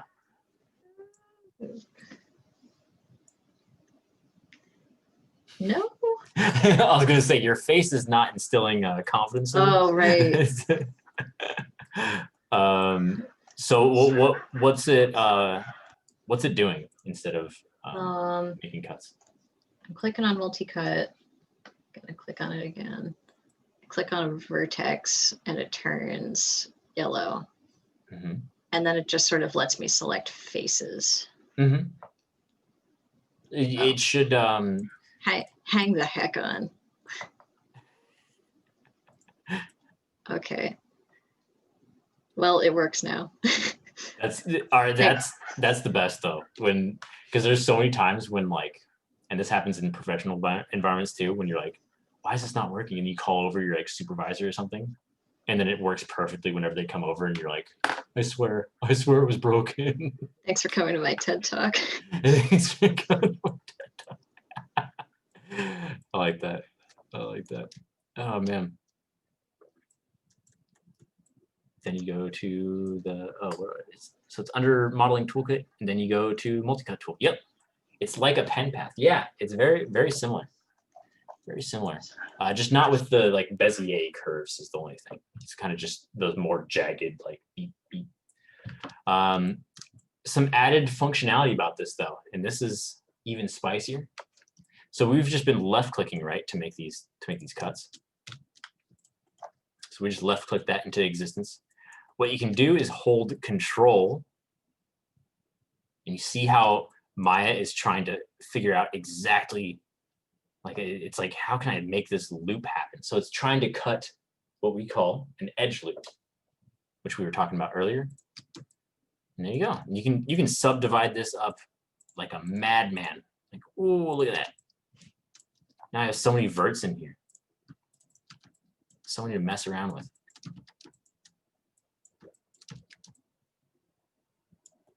So many. And that's pretty much multi-cut. That's pretty much multi-cut.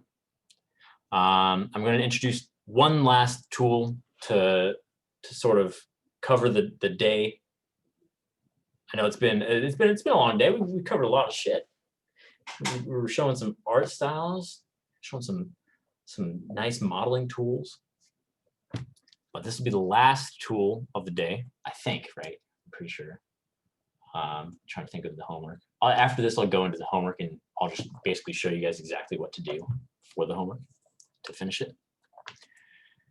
But yeah, so the last tool, it's called Target Weld, and it's also in the modeling toolkit.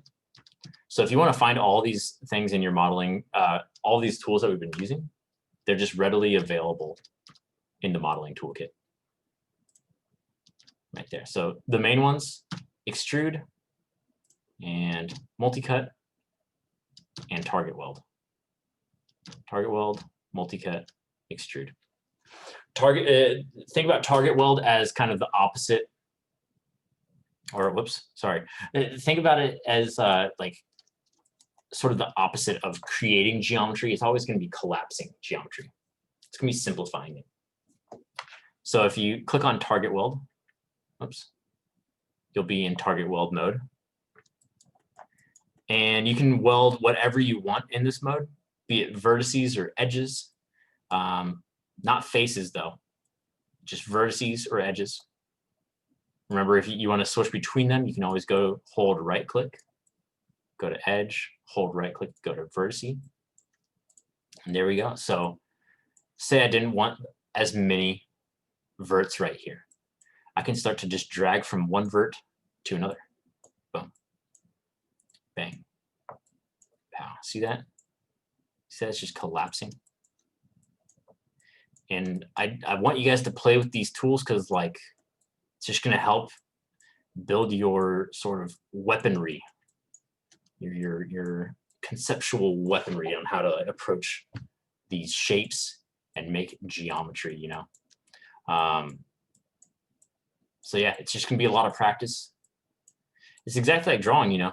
Drawing takes forever to learn. You gotta be in that lab studying, you know. And Maya is no different.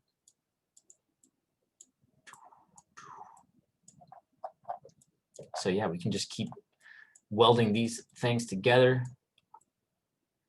And you can see that you can make a lot of different shapes with this sort of tool. All right, does anyone have any sort of questions or anything about that? Any problems they're running into?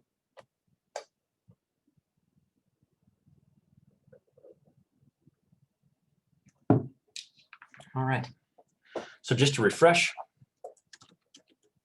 we've gone over, if I just move this bad boy to the side, we've gone over making shapes. You know about the create menu.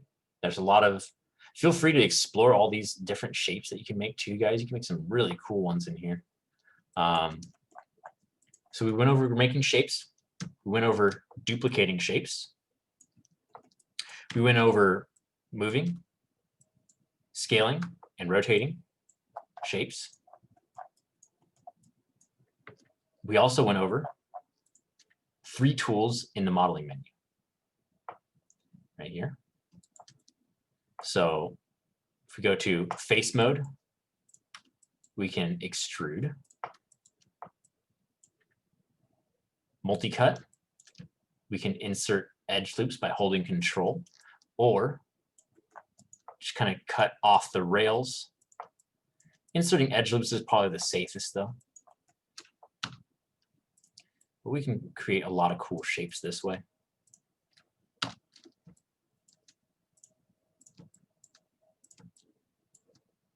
Right here. And finally, target weld. So with target weld, you can weld verts to other verts. This one's also really helpful. Like say we selected a face in our guy, in our little box guy over here, and we deleted it. Oh gosh. What we could do is go into edge mode, right? Boom, bang. Control E to extrude, and then target weld that edge across this one. Look at that. He's all fixed up. He's all patched up now, guys. So say we had that hole again. Let's make sure. Go back. Let's see, there you go. Got that hole in them. Extrude across. And then I'm just going to target weld that edge across. Boom. So that's just like another functionality of that. That's just kind of using both those tools. Wouldn't they not be connected at the top and bottom? That's a good point, and let me show you what that would look like if they weren't. Because I had that very question when I was learning too, right?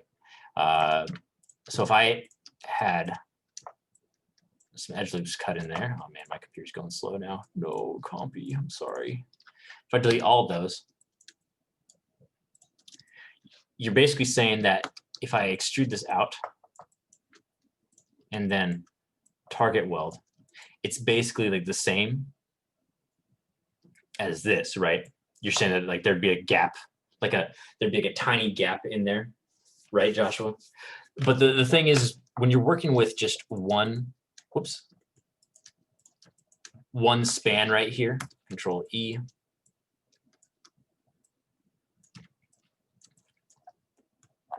what target weld's doing is basically, I'll go into vertex mode instead of edge. What target weld's doing right there is when I pull this vert over here, boop, it makes this a solid piece of geo as well. And then when I pull this one down here, it makes both of those solid geo too, because there's no extra like tiny spans in there. There's nothing in there. But yeah, so that's a good question though. I like how you're thinking.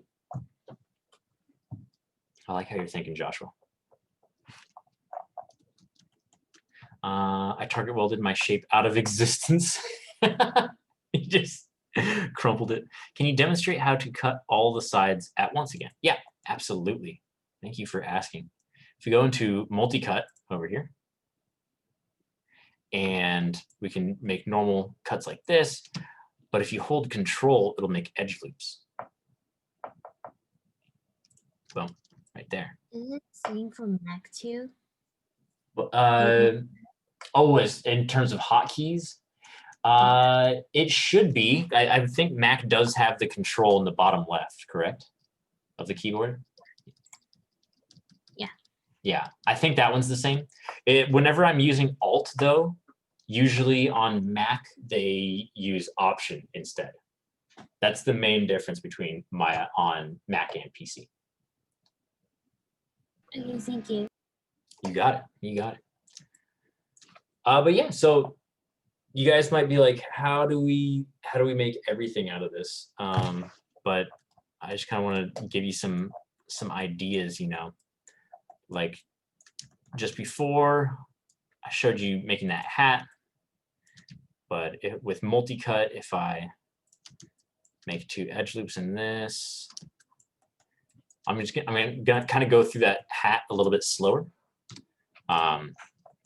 And this time you guys will know the exact tools that I'm using, you know. Mac won't let me use that multicut plus control for edge loops. Help. It should, the functionality should be there. Try like Shift or Alt. Just try one of those different operator keys. And what you're looking for is this orange loop around there. Also, Veronica, if you hover over the multi-cut, it'll tell you what the hotkeys are for you on Mac. So it might not be Control for you. It could be something different. You see how it says Control Shift X here for him? Yeah, I believe that's to activate the tool.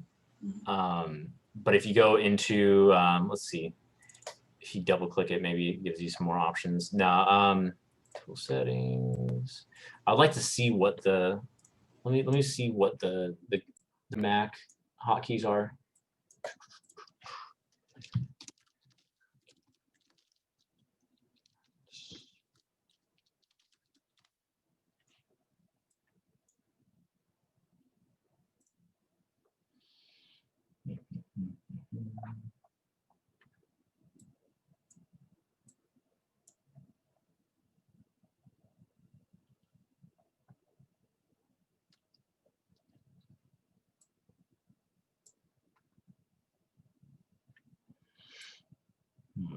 It's just Control. Oh, Tammy, you're able to multi-cut for edge loops? Yeah. Okay. You click on Control first, and then move your mouse to the cube, and then it will show. Okay. Veronica, is that working for you, or is it not? You could be in a different component mode, Veronica. Keep that in mind. Like right now, I'm in object mode, and it's not letting me cut across that. What if I go to edge mode? Vertex mode? Go into edge mode for multi-cut. Okay. Is that working? Maybe that's why. Give me 1 second. Yeah, let's see.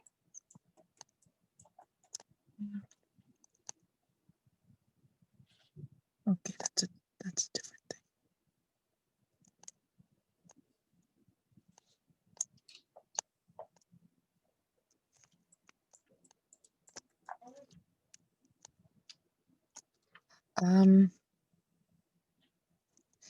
Yeah, I'm gonna figure this out, but like I can't describe what's going on. I admire your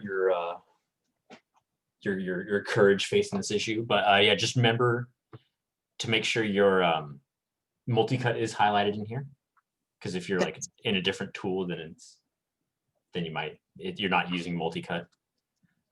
So make sure multi-cut's highlighted. Okay. Make sure you're in right now you can kind of be in like a multi-component mode, but if you want to be for sure, you can go into edge mode and then hold Control, and it should go along the object. You also have to have the object selected. Okay, it's doing it. Nice.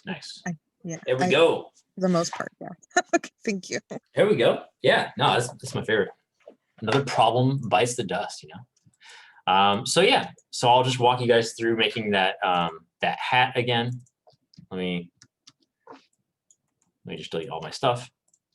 So multi-cut, and one down the center, one down the center. If you wanted to be perfect with that, you could do Control middle click to get it completely halfway between those edges, but that's an optional tool. You guys can definitely do without it. And then I selected all these outside edges with just Shift Control to add to my selection. And then I scaled, but if I scaled in just with this middle one, it would scale them on this axis too. I could fix it like this, but I'd much rather just do it with this, I believe that's yellow, this yellow manipulator right here between the blue and the red. So it just brings it on those two axes. Then I multi-cut again for the brim of the hat. Then I went into face mode, selected all of these bad boys, all of them along here, and then extrude right there. And to make the little ribbon along the top of it, we just did 2 edge loops right here and did the same extrusion type maneuver with these middle faces. Right there. We have a little top hat. Little top hat, simple. Simple, but yeah, so you guys can kind of see how these tools would start to work together to sort of form more complex shapes. And, but yeah, so Maya is really good for what they call hard surface modeling. And hard surface is like, think of things like cars, suits of armor, that sort of stuff. Like, I can feel the urge to make a spaceship. Come on. Exactly. Yeah. It's like, it's perfect for that kind of stuff. But it's kind of hard to get nice, clean geometry on something like a face, right? When you're first making it. And that's what the ZBrush is kind of excellent for, is those organic sort of nice flowing shapes. It is good for hard surface stuff too. It just takes a little bit of time to get used to. But yeah, so that's why I teach ZBrush, because it's a lot more freeform. It's not as like button clicky as Maya. But yeah, but we'll get to that in a couple weeks. But right now I want to show you guys the basics of traditional modeling. Does anyone have any questions before I show you guys the homework and just kind of cruise through that with y'all? What was the edge loop thing again? I missed that the first time. Absolutely. So to insert an edge loop, a fast way is to just use multi-cut. Make sure that's highlighted. And then you can just hold Control on your object and it will cut through if it can. If it can't, then like the loop will just end at whatever geometry it runs into that it can't mess with. Oh, I see.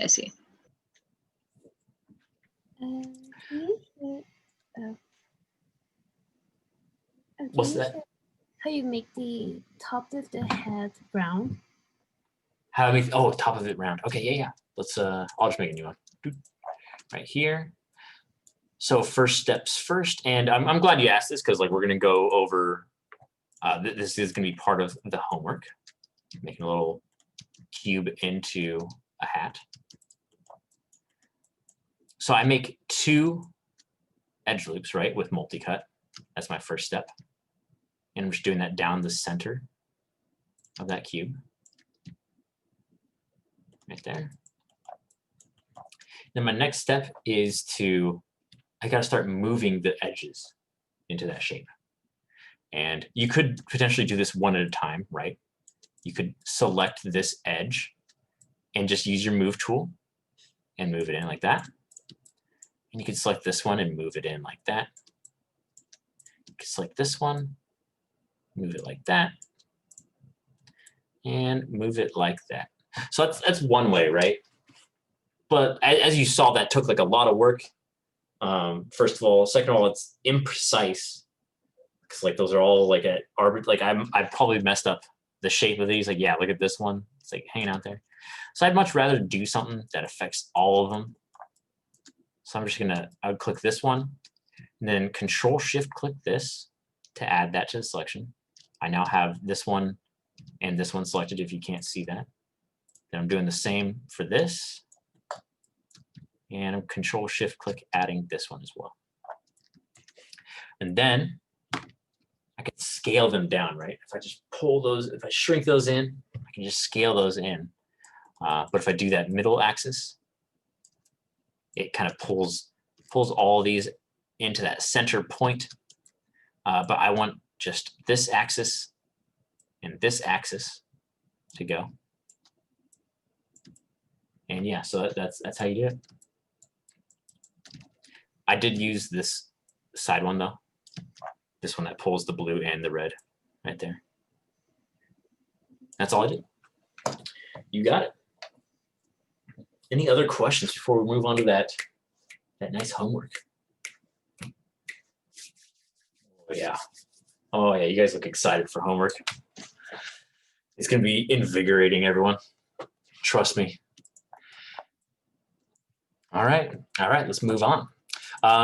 Also, just a reminder, I'm gonna go to File, Save Scene As, because anything could happen, anything could break at any time. So first modeling, I'm just gonna save it as first modeling 2 and save as. Always save as. Yeah, that's one. If I was to like do some Bible shit and write commandments on Maya, save as, thou shalt always save as would be, that's a prime one. That's a prime one, because I mean, like I told you, it testify, brother. Oh man. But yeah, so always save as. You will lose progress and be very sad at some point if you don't.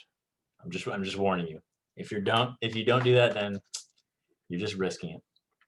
All right, so let me drop the homework. The homework is on Beachboard under the modeling section.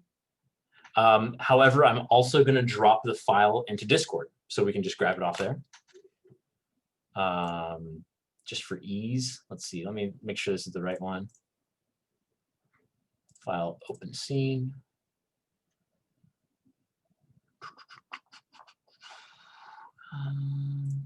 Documents, downloads.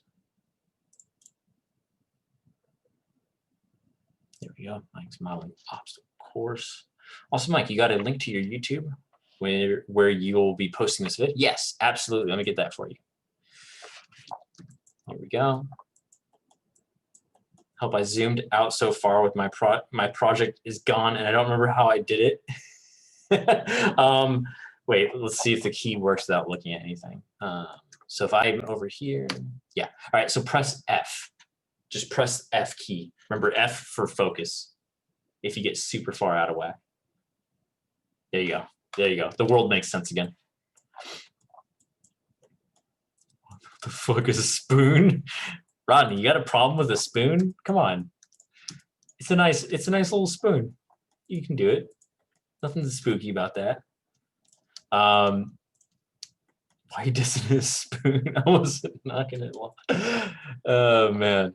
All right, so this basically what's going to happen with this assignment is that you're going to go through. This is 1. This is 2, 3, 4, 5, 6, 7, 8. So eight little things to kind of speed through here. These later ones will take a little bit of time, but once you know the buttons for these, like it'll go really fast. And I'll show you an inefficient way to do all of these, and then an efficient way that introduces more tools. I just want to make sure you guys got the premise of those main tools that I showed down, because you can complete all of these with those. But yeah, so first one is, man, I should almost make this. I do have a separate video specifically for this on YouTube as well, so you can always look at that. But yeah, so first one, this is just a bunch of jumbled up cubes, right? So I'm just gonna Control D, And always put your version of it over here. Do whatever for your models. Just so our first step is to duplicate the one that I have here. This is what you have to start from. And this is what you're kind of going for. So let's start just pulling on some verts here. I want to make sure this is to instill duplicating and messing with verts and scaling and moving. You don't have to match the abstract shape, but I just want to make sure you know exactly how to mess with each different component. Right here. Right here. So yeah, just keep doing this. Don't have to go too crazy with it or anything. I'm not going to be upset. Scale them down. Just make sure you're using all those WER tools. Take a level further to spork. The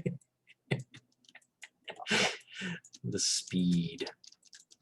So yeah, we're just messing around with all of those. Now the one last step that one last tool that I haven't really showed you is combine and separate. But they're very simple. It's basically, notice how when I click this cube, it's by itself. And when I click this, all of them are getting selected. So I combined those meshes. So on this one, just drag select over them, mesh, combine. Again, that's mesh, combine. You don't have to remember that right now, but you can always just go back to the video and then look at that. That's under the mesh menu. So those are all combined now. That's one mesh. Whenever we select that, it's going to select all of those in there. Now this one is the exact opposite of mesh combine. So if I take the one that I'm giving you, this one, and I duplicate it and I move it over, just mesh, separate. Boom. Right there. All right. Good stuff. So that's 2 done already. Mike works exclusively in time lapse. I wish I did. I wish I was that fast. So the next one is very similar to the hat, right? When we were making the hat. Is anyone feeling a little bit experimental or feeling a little bit courageous? How do you think we could get to that shape from this shape? You make your cylinder like before, and then I'm guessing you make an edge loop on the top so that you can extrude it inside. You're recommending this as the first step. Mm-hmm. Right there. And then you cut the faces on the top if possible with a multi-cut. So like this. Oh wait, yes. Well, yeah. Well, keep going. I mean, it's a perfectly valid way, right? Mm-hmm. So if I do this, like that's valid. And then so from there, what would we do? I would extrude down, but it doesn't match the shape that you have. Exactly. Yeah. So you have the general. Can you move the edges like you did the box? Yeah, I can move the edges, right? Yeah, I can do that. Oh, but notice how it's only moving those verts, right? Well, I mean, would this be too much then if you cut along those extra points to the middle so that you have the matching shapes you can extrude downwards? There you go. So that's definitely how you would fix this right here. You're saying cut along this, right? Mm-hmm. To here. Yeah. Because you guys see that? Let me show you. So on this edge, we don't have that vert in the middle to sort of move out. We need that ring shape. But on this one, we can just freely move this over here, right? And so then we can kind of form that lip. You see how it's coming into existence right there? Actually, Mike, this is making a step backwards, but if you started off with cutting the square beforehand with the extra lip and then creating the shape, would that make it, or would that still have the same problem of needing the extra vert? It would, no, you're right. And I almost did that too, but I wanted to show you the going to the edge just to show you like what would happen if you, because normally you kind of cut through the edges, but you're saying like this, right? Yeah. Yeah. So this would absolutely work as well. Okay. The only thing is, so we have this, right? Mhm. But now we need to, if we look back at this one right here, each of these are connected. So we're gonna have to do a little bit of Frankensteining right here. Just kind of cut these. Oh, I see. There. Because something that this is doing is making a 5-sided face. If I show this face right here, you see that one? Yeah. Actually, it's a 6-sided thing. So if we count these up, 1, 2, 3, 4, 5, 6. And Maya and all 3D programs don't like 5+ sided faces. So if you have beyond 5 edges on a face, they kind of get wacky. Like usually you can't multi-cut through these, but Maya's done some like improvements on its side. So Maya doesn't mind them too much, but they can still cause problems. So that's why I'm cutting these little edges right here to restore that edge flow. That is just general good practice. And then your final step of extruding downward was exactly right as well. So there you go. Can I say another way to do it? Absolutely, yeah. Let's see it. Can you go back to, I guess, the normal cylinder shape? Yeah, Where it didn't have any cuts, or I guess where it did have a cut.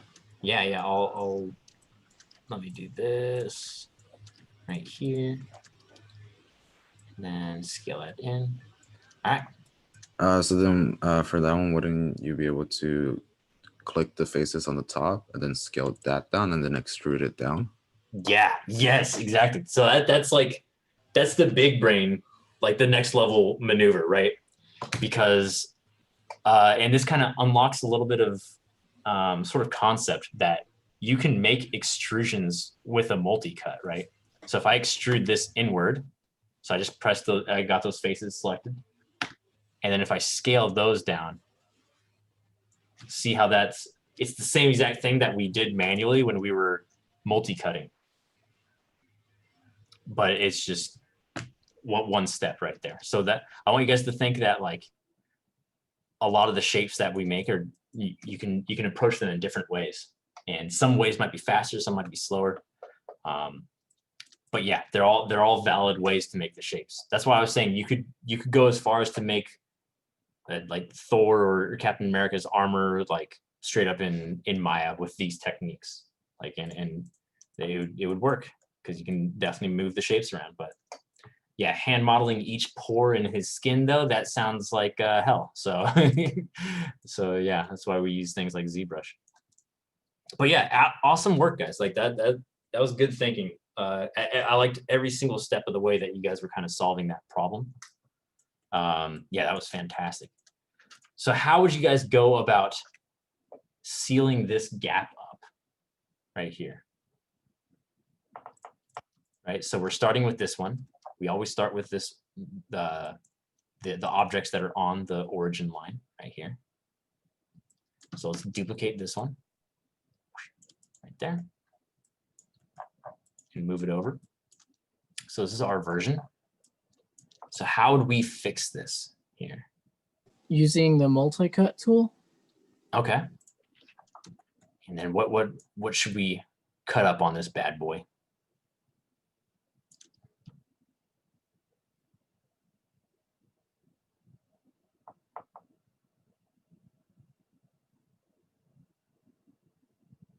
Would it be multi-weld instead or target weld? Yes, exactly. There we go. Yeah. So that's the that's the thing, right? So multi-cut is always going to make more faces, which is that's not exactly how we want to solve this problem right here. We want to have something that kind of attaches across there. Oh, so you meant the target weld then? Yeah. Dang. Oh man. So yeah, so target weld right here, and just drag it across. And can't you select multiple faces to do the target weld, or do you have to do it one at a time like that? I believe you have to do it one at a time. Oh Lord. Yeah. Okay. But yep, so I'm telling you, it's a perfectly valid way to do this. on the homework, if you want to do it this way, then go for it. But if you want to save a little bit of time, oh, there we go. Sorry, my computer just froze for a little bit there.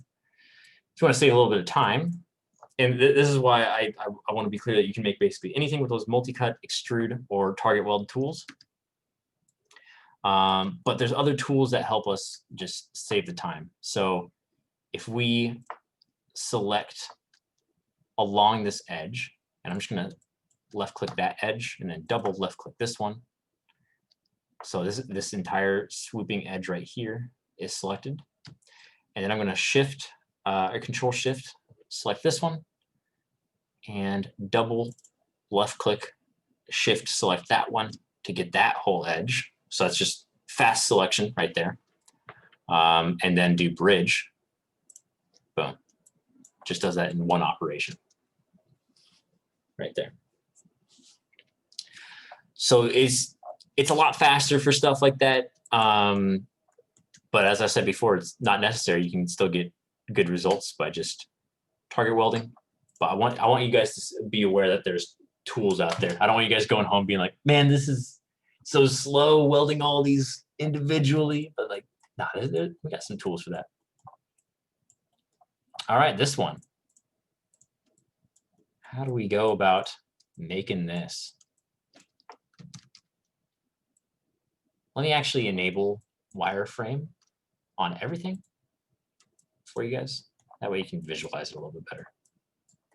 So how do we get this? We got this shape. It's got a hole inside of it. Sophia, that feels illegal. What, the bridge? Oh, man. So how do we get that shape going?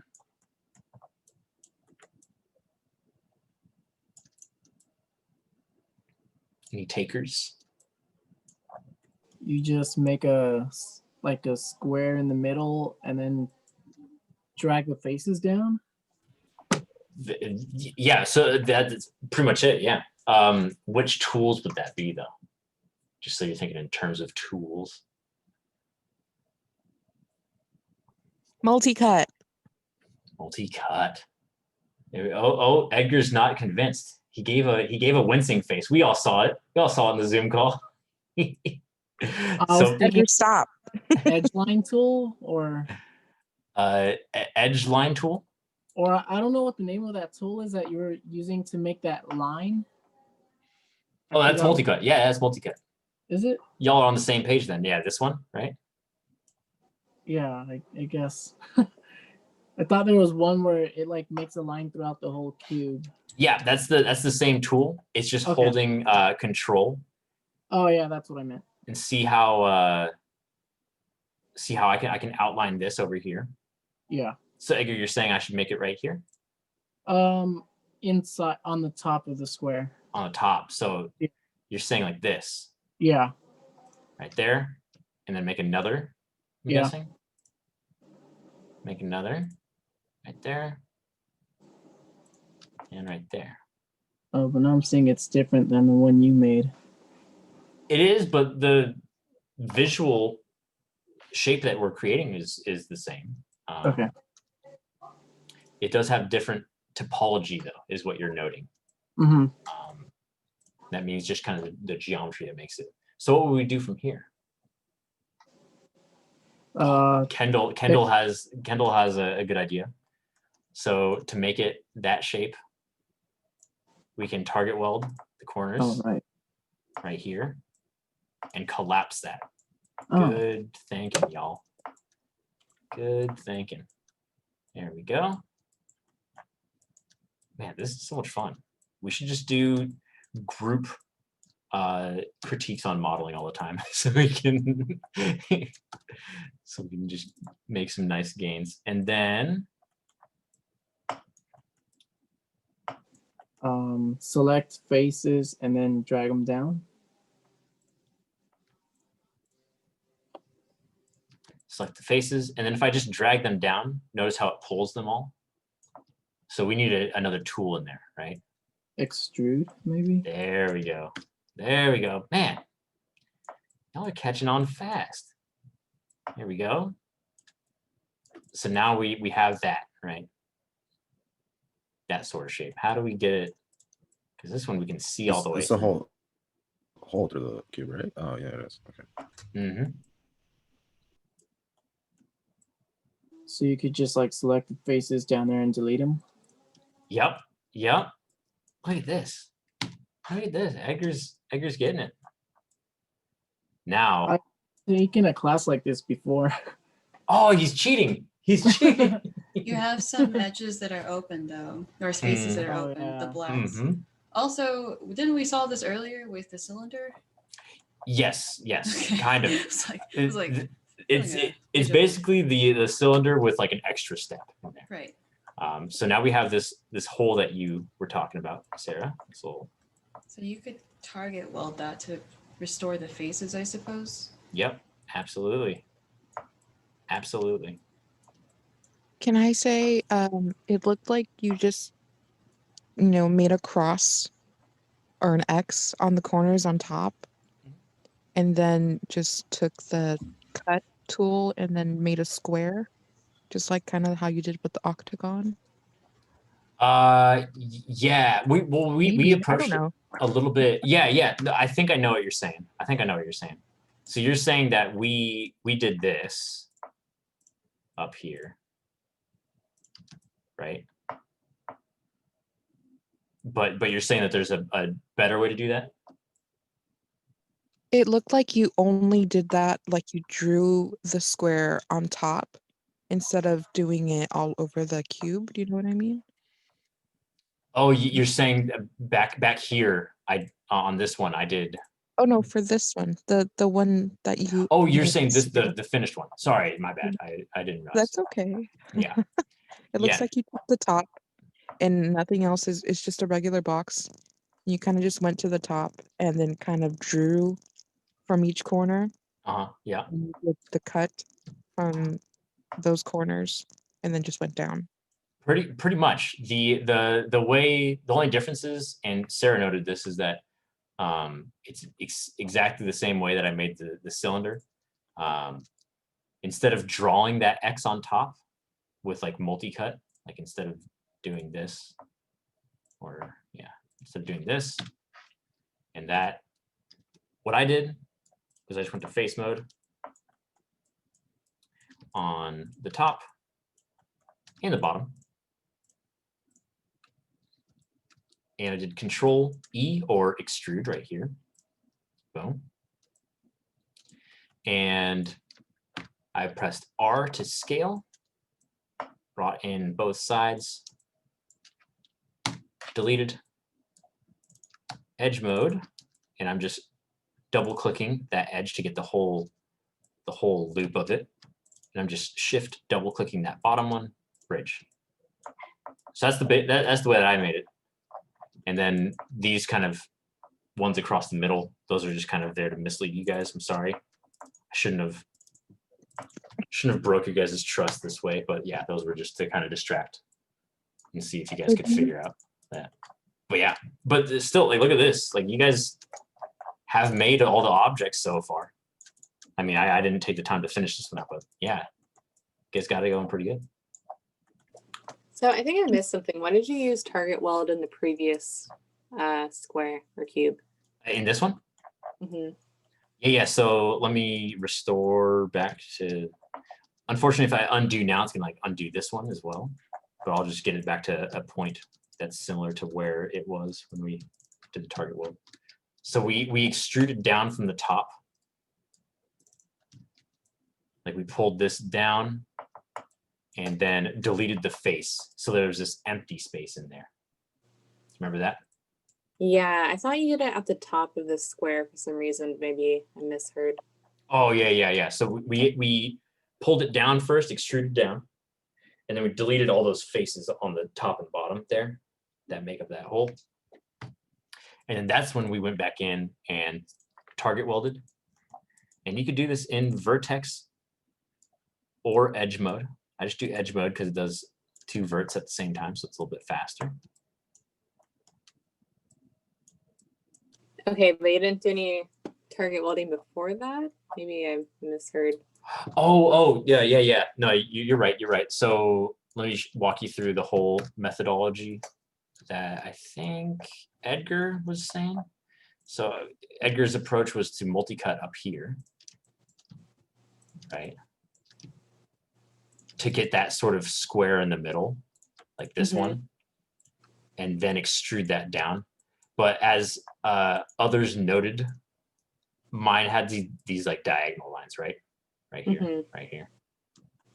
So in order to get those, I think it was Kendall said that we could just target weld this edge to this one right there, and this edge to this one. Oh, okay. Keep going around. Yeah, that's the part. Yeah. Sorry, I forgot that we target weld these as well during the, the chaos. Yeah, no worries. All right. So that is 4 done. Only 3 more. This one, you guys can, I'm sure you guys can figure out how this one selected the edges on the corners, scaled down the axis. So the cylinder came about. Yeah. Wait, was that in response to? Oh, that's in response to Keely. Keely's still trying to figure out how to make that. Keely, did you end up making the hat? Did it work? No? This is a hat somebody stepped on. It's a hat somebody stepped on. So it's a little bit weird. But yeah, in case you're wondering about the cylinder again, because the cylinder is always one that trips people up, right? And I'm starting from this cube, and I do 2 cuts along the middle, 2 subdivisions on both sides, and I just scale in on the blue and the red axis, or both at the same time, to get that kind of perfect cylinder shape right there. And you guys might be thinking, Mike, you're kind of dumb. Don't you just realize that you could go to Polygon Primitives and just make a cylinder in the create menu? And yes, true, I could do that. But I want to show you guys that you can make all these shapes with a cube. Or it's called box modeling, is what they call it in the biz. They call it box modeling because you start from a box and then you kind of just put in divisions and start from there. But yeah, you can see that I did use a cylinder for this one that we're going to turn into a nice little castle. But for this little bad boy right here, what do we have? Anyone have any ideas how we can make this sort of nice finished shape right here?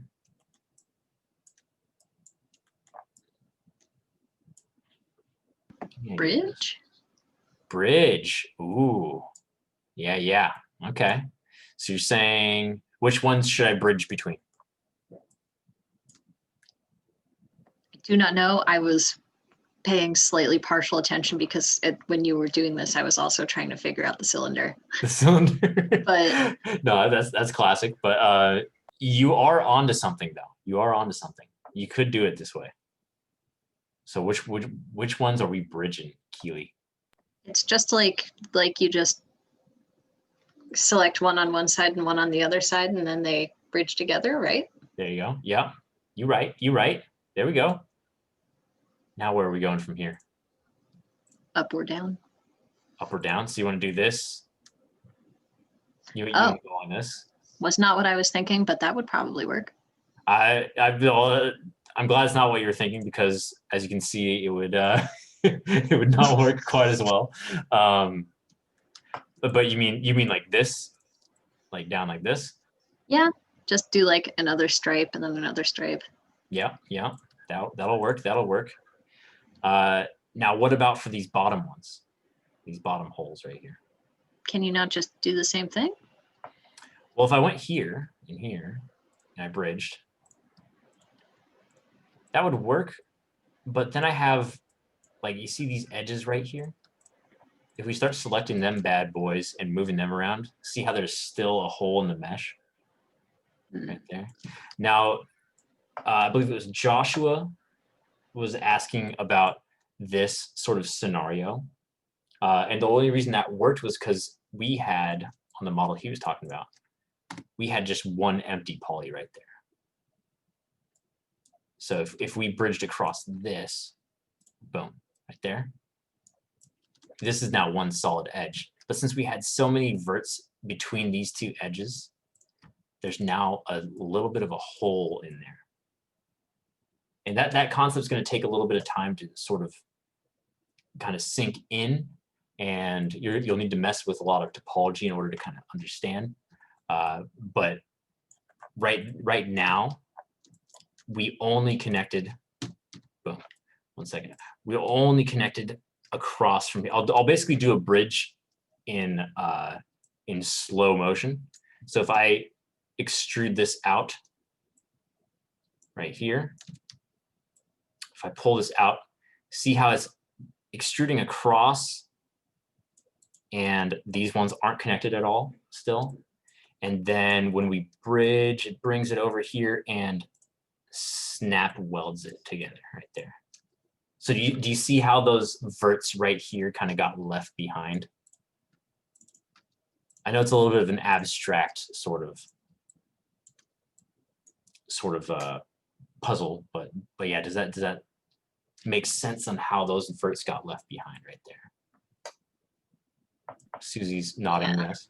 Yep. It can, nice. Okay, cool.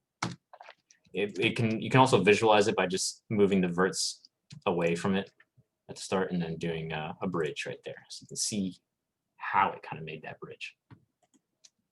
I can't seem to select all the edges and move them to make a cylinder. Control, I'm clicking the edges and then doing Shift Control E, then doing Control E. Okay, so to make the cylinder, back to the cylinder example, right here, I'm duplicating this bad boy. I'm going to zoom in on him. So first, Veronica, you need to select all these outside edges, right? So you got this far, it sounds like. You said you had them all selected. So you can move them around like this, any which way. And then you scale is the next step. You don't do Control E yet, right? Because Control E is extrude. If you extruded right here, you're gonna have like these extruding edges come off of there, and you'll have some really weird geometry that doesn't quite make sense. So I would undo that, and then we'd scale those in. Does that make sense, Veronica?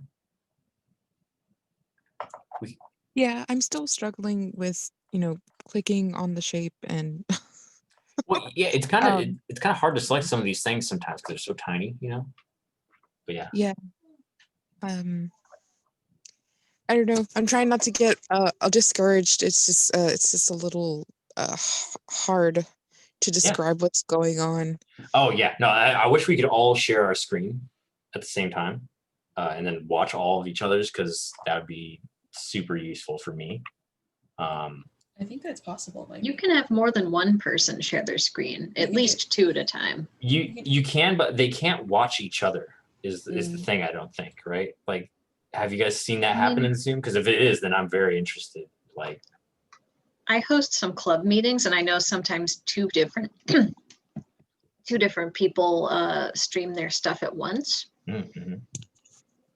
Admittedly, I think they are playing the games, but they have it like open also differently. Yeah, I'm a little tired. I'm not describing it well. No, it's all good. It's all good. We are Discord screen sharing does that. Yeah, like I know Discord does. Like you can definitely show all of each other's stuff in there, but it'd be a shame to be like, all right, let's hop out of the Zoom meeting, go into Discord. But yeah, I could show you after we go through the rest of these examples again. And I'd be happy to, because I want everyone to know all about this cylinder. When I try to scale down the edges, I keep getting a star shape instead. Scale down the edges. What you might be doing is going too far like this, or No, it's like I try to scale inwards, but it like goes out in the opposite direction. It's really weird. Try to scale inwards, but it goes So out. yeah, it's doing that. Going out like that, yeah. Yeah. That's weird. And I tried like shutting down. I like closed Maya just to, because that's my only. That's the panic buttons being like, God, Maya. Yeah. So what you can do maybe is go to Tool Settings up here in the top right of your screen. It'll be a little hammer with these sort of menu icons coming out of it. Right. Go to that and make sure you're in the scale tool right now and do reset tool. Oh, something changed. Something changed? Yeah. I don't know what though. For the Okay. better or for worse? Let's find out. Let's see it. Yes, it worked. Nice. Okay. Thank you. Yeah, so sometimes tools can just get weird settings on it. I'm sure there's probably some sort of hotkey that we press at some point that just messes up with a tool. But that's a good fallback. It's a very good fallback. So back to this bad boy. And we have this here, there. Oops. Let's move this over to the side. All right. Diamond, are you saying to weld these together? Right here? Yeah, use like the target welding to like do it instead of the whole bridge, just normal welding. So that's possible. And that's the final step actually. For if we're fixing this. But first we would need something to weld to, right? So if we go in here and if I do target weld, see how this edge right here wants to combine with this one, then you get this weird geometry in there. So to avoid that, we want to have an even amount of verts across this. Notice how on mine, it's got divisions all the way across it like there. If we go in here and do multi-cut first, right there, right there, right there, and then we target weld, then we can do exactly what you're describing. Right there. And nice. So there you go. You were basically there. There's just one more step right between that. But yeah, so there's like a few ways to fix this one up. The way to get the kind of cleanest result right there is like you could get this exact same result with a few ways. Like if I selected all these edges, and then Control E, pull it out, and then match it up perfectly. And then if I go to Vertex Mode, and you got to kind of move them around because in order to properly target weld them, right here, boom, you got that. You can do that a bunch of times that direction. Another way is just with yet another tool. Don't worry about remembering this one if you can't. You can always do it these other ways, but if you just double click that little loop right there, if you go to Mesh, Fill Hole, boom, just patches it up real quick. Then we can multi-cut right there, right there, right there, right there. There we go. So yeah, there's always more than one way to do this. But I want you guys to use whatever options you have available. I'm just giving you these extra ones in case you're like, yeah, there should be a better way to do this. There's gotta be something else. There probably is, yeah. So, but yeah, so keep that in mind as we're going through here. Sorry, my computer's running a little bit slow. But yeah, we're almost done here, guys. So the last one, I'm gonna be honest. This one's just a lot of extruding. So I'm gonna first Control Duplicate. And I'll just show you guys on my side. You might be like, how do I extrude out these little wedges, right? For these ones. And if you do that, you're gonna see that you get triangles right there, right? So given that, you'd wanna say, oh, I'll just cut a ring in here. And you can definitely do this. And then just shift click every other one, extrude, boom. So that would work. That would definitely work. But remember, we can do a lot of things with extrusions. So if I duplicate this over here, and I'm going to select all of these triangles on top. There is a faster way to select them, but I just want to show you guys with basic tools. And I'm going to Control E. Let me press extrude over here. And I can use a lot of these little bonus features in here to do it as well. Offset, thickness, all that stuff. But I want you guys to also think that you can just press R to scale, right? And just bring it in. Then we can click all these individual ones and extrude upward. There we go. Next step, and I'm only taking the reins because we're kind of running low on class time. I want to make sure I can go back and ask, or people can ask questions that they need answered. I basically just go in, multi-cut a bunch of these right here, and then I grab all of these edges, and I can drag select these just for speed, right? Instead of going in each one at a time, I can just drag select all those, press R to scale, scaling on blue and red, X and Z. And to make the door, it's just a matter of moving this vert up. And then extruding.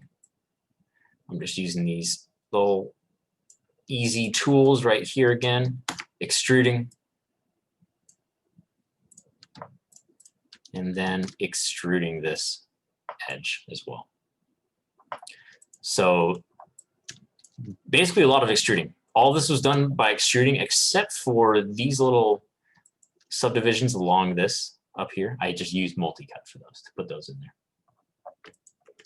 And then for the last one, we've got the good old spoon. I'm going to put mine right here. So first things first, I'm going to go in. If we kind of break this down, you can see that I have this in a different display mode. This is what it really looks like with its true polys. I'm just hopping back between these by pressing 1 and 3. You guys don't need to know that. If yours when you turn it in, just looks like this, then that's fine by me.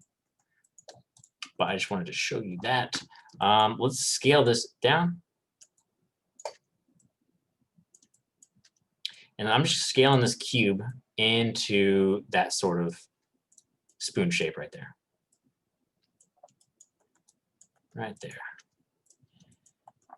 And then I'm going to multi-cut to make that little shape right there. And then I'm going to multi-cut down the middle as well, because I have a span right there. Because if you're ever kind of lost on these guys, you can always look at my spoon and kind of start to decipher what I was doing on these. I'm just scaling these apart. Let's click these, extrude right here, going straight across. Then we can go in here, and I'm going to start making some little multi-cuts along here.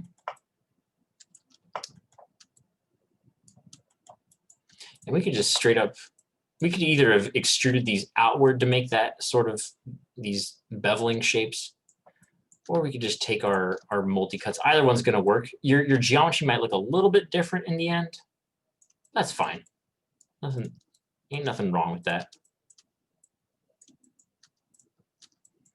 So yeah, now we have that shape. And then I'm going to make that dish, right?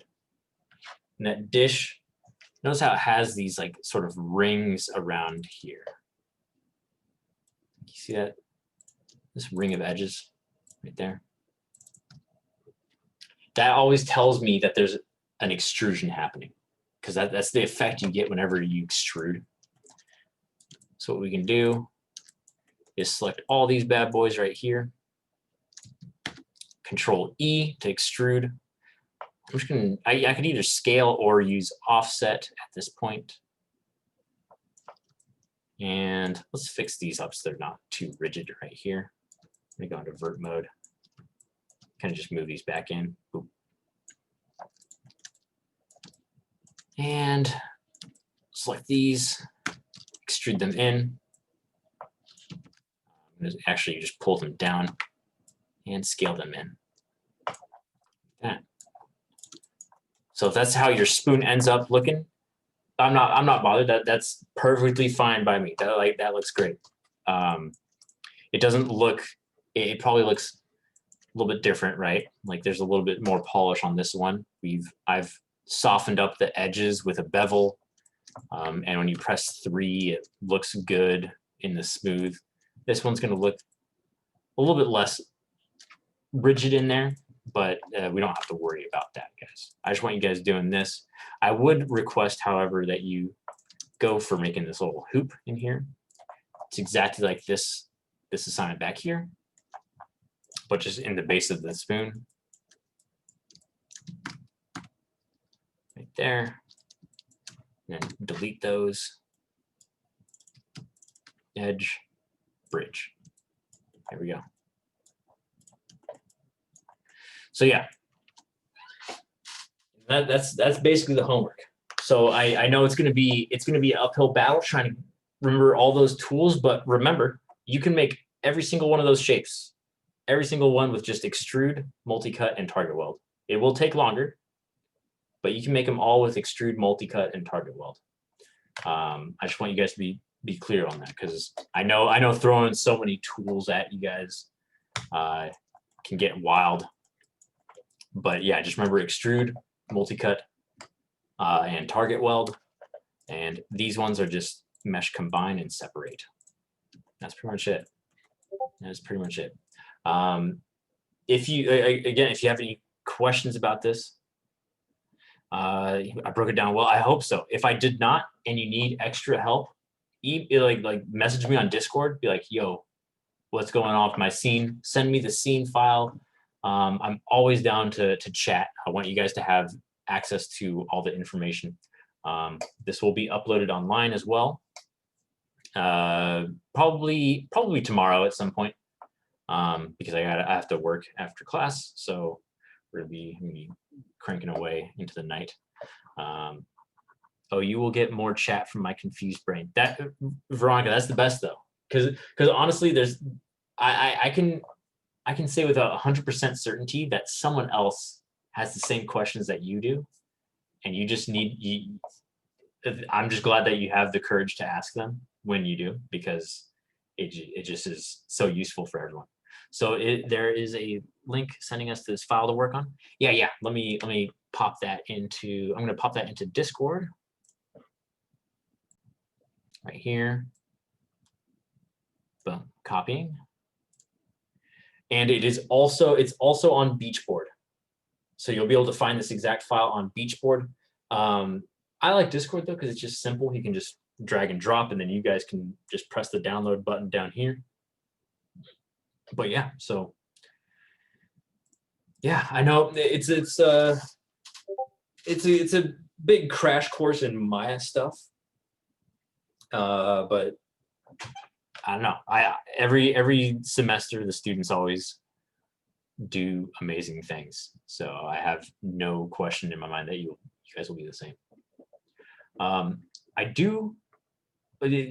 think some of you did have questions for me though. I think Rachel.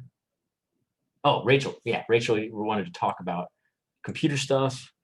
I love this cat that you posted in here. I don't know what that is, but but yeah. But like I said, if you need help, hit me up. I'm always here to answer your questions. But yeah, YouTube channel. Yeah. Let me send the link to that.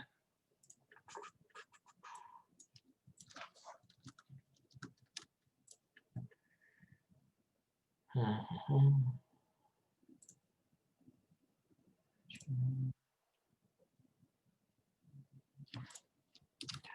here is my channel. And let me send you my playlist as well.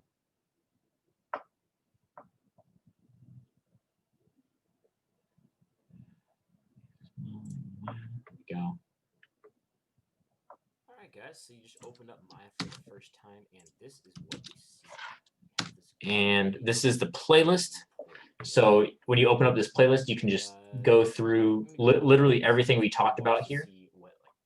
In just kind of shorter videos, so you can kind of go in fast. I do recommend, guys, if you don't want to hear me talk for minutes upon minutes, you can always go down to, let me show you here. You can always go down to settings and then do playback speed and then like 1.5 to speed it up. That way you're not listening to me go on forever. That's how I listen to tutorials. Might sound a little bit insane because I'm just like listening to like fast babbling about stuff, but it's a faster way to watch tutorials. Can you pin the YouTube channel? That's a good idea. Yeah, you got it. Absolutely. More pin message. Oh yeah, pin it. There we go. It is now pinned. You got it. So any other questions before y'all depart? Also, make sure that you did join the Discord. If you didn't join the Discord, please, there's so much good information in there. You have your friends and allies, your fellow students in there as well. Can you go over the cylinder one more time? Keely is all about them cylinders. All right. We'll start from scratch right here. I'm just moving things around, but nothing's turning into a cylinder. So, Keely, let me ask you: do you have your cube like this yet, or is it? Do you have like the subdivisions right here? I have the subdivision right there, Yep. and the other one that goes across that way. Nice. Okay. So, look at this cube from like kind of the top, right? Take a peek at that. So the only difference between this and a cylinder now is just kind of bringing in all these edges, right? Right there. You see that? What tool are you? Yeah, that one. I'm just doing move with W. Mine are not going smoothly. They're sticking or like snapping. Oh shit. Oh, weird. Okay, all right. That's so do me a favor. Check out my screen. Go up to the top right here. Wait, am I a fool? Wait a minute. You might have some sort of snapping on here as well. Look at the top over here. Are any of these magnets blue? No. No. Okay, all right, that's good. That's good. Go to the tool settings up here. Top right over here. And then do reset tool.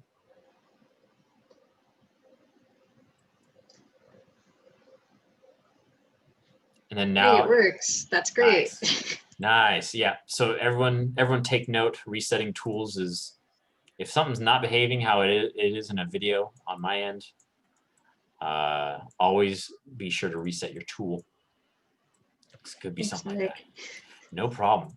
So yeah, let me know if you're able to get that cylinder shape now that the tool's fixed. Yeah. But yeah. Any other Can you do that questions? one more time? What's that? Where's the reset tool? Reset tool. Okay, yeah. So the reset button is always in your tool settings up here in the top right. You guys see this one up here?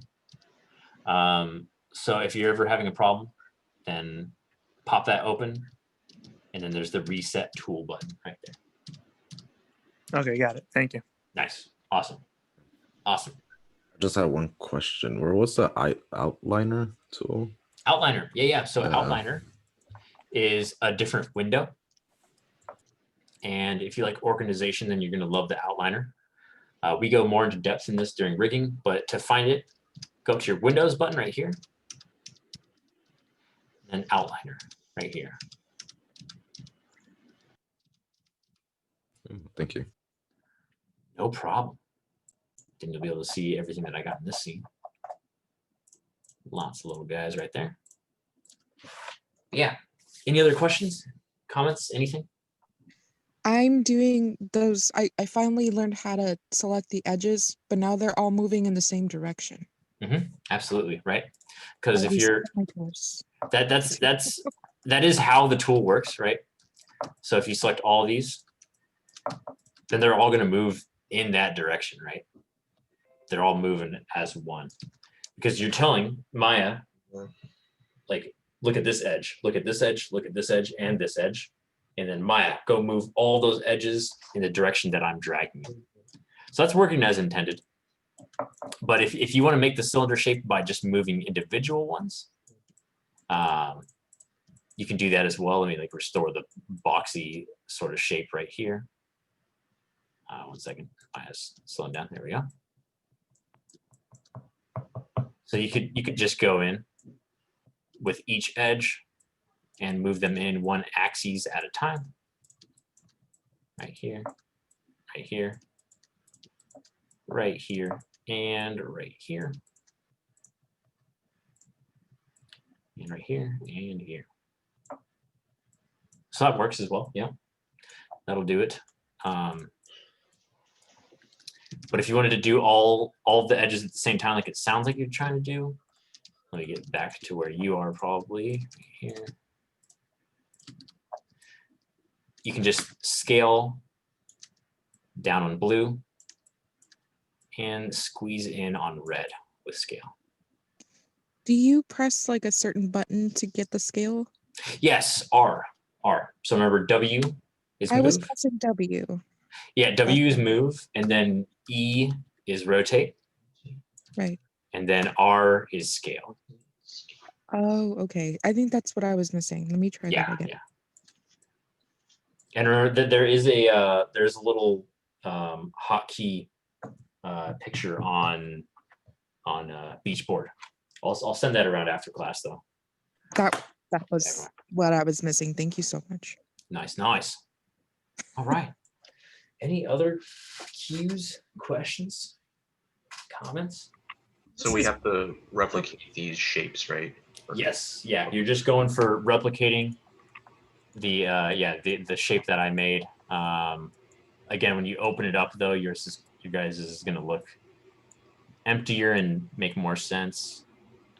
Let's delete all the ones I did here. Oh. Your guys is going to look like this. Just duplicate this first one and move it over right here, and then try to match whatever's going on in there. Okay. There you go. Yeah. And we just do them once, or is there like a number of times we gotta do them? No, just once. Just once. Okay. I just want to see that you know how to use the tools enough to where you can match that shape, that goal shape. All right. But yeah, awesome.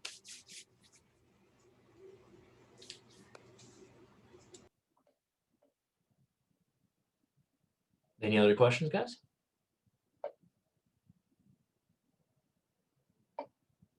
Sounds like there's not. If there is after class, always hit me up on Discord.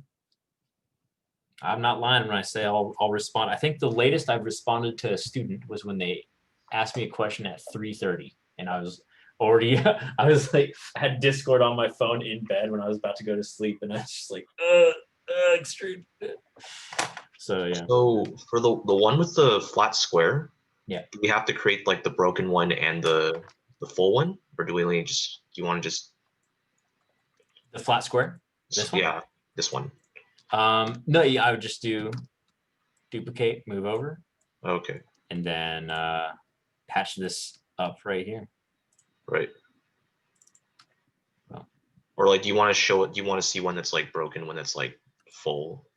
Or no, I just want to see that you guys know how to Oh, okay. turn this one into this one, basically. Okay. You're trying to always turn this first one into this second one. Okay. And I always tell you guys to duplicate it, because if you mess up, then you don't have to delete like the source object, you know. So.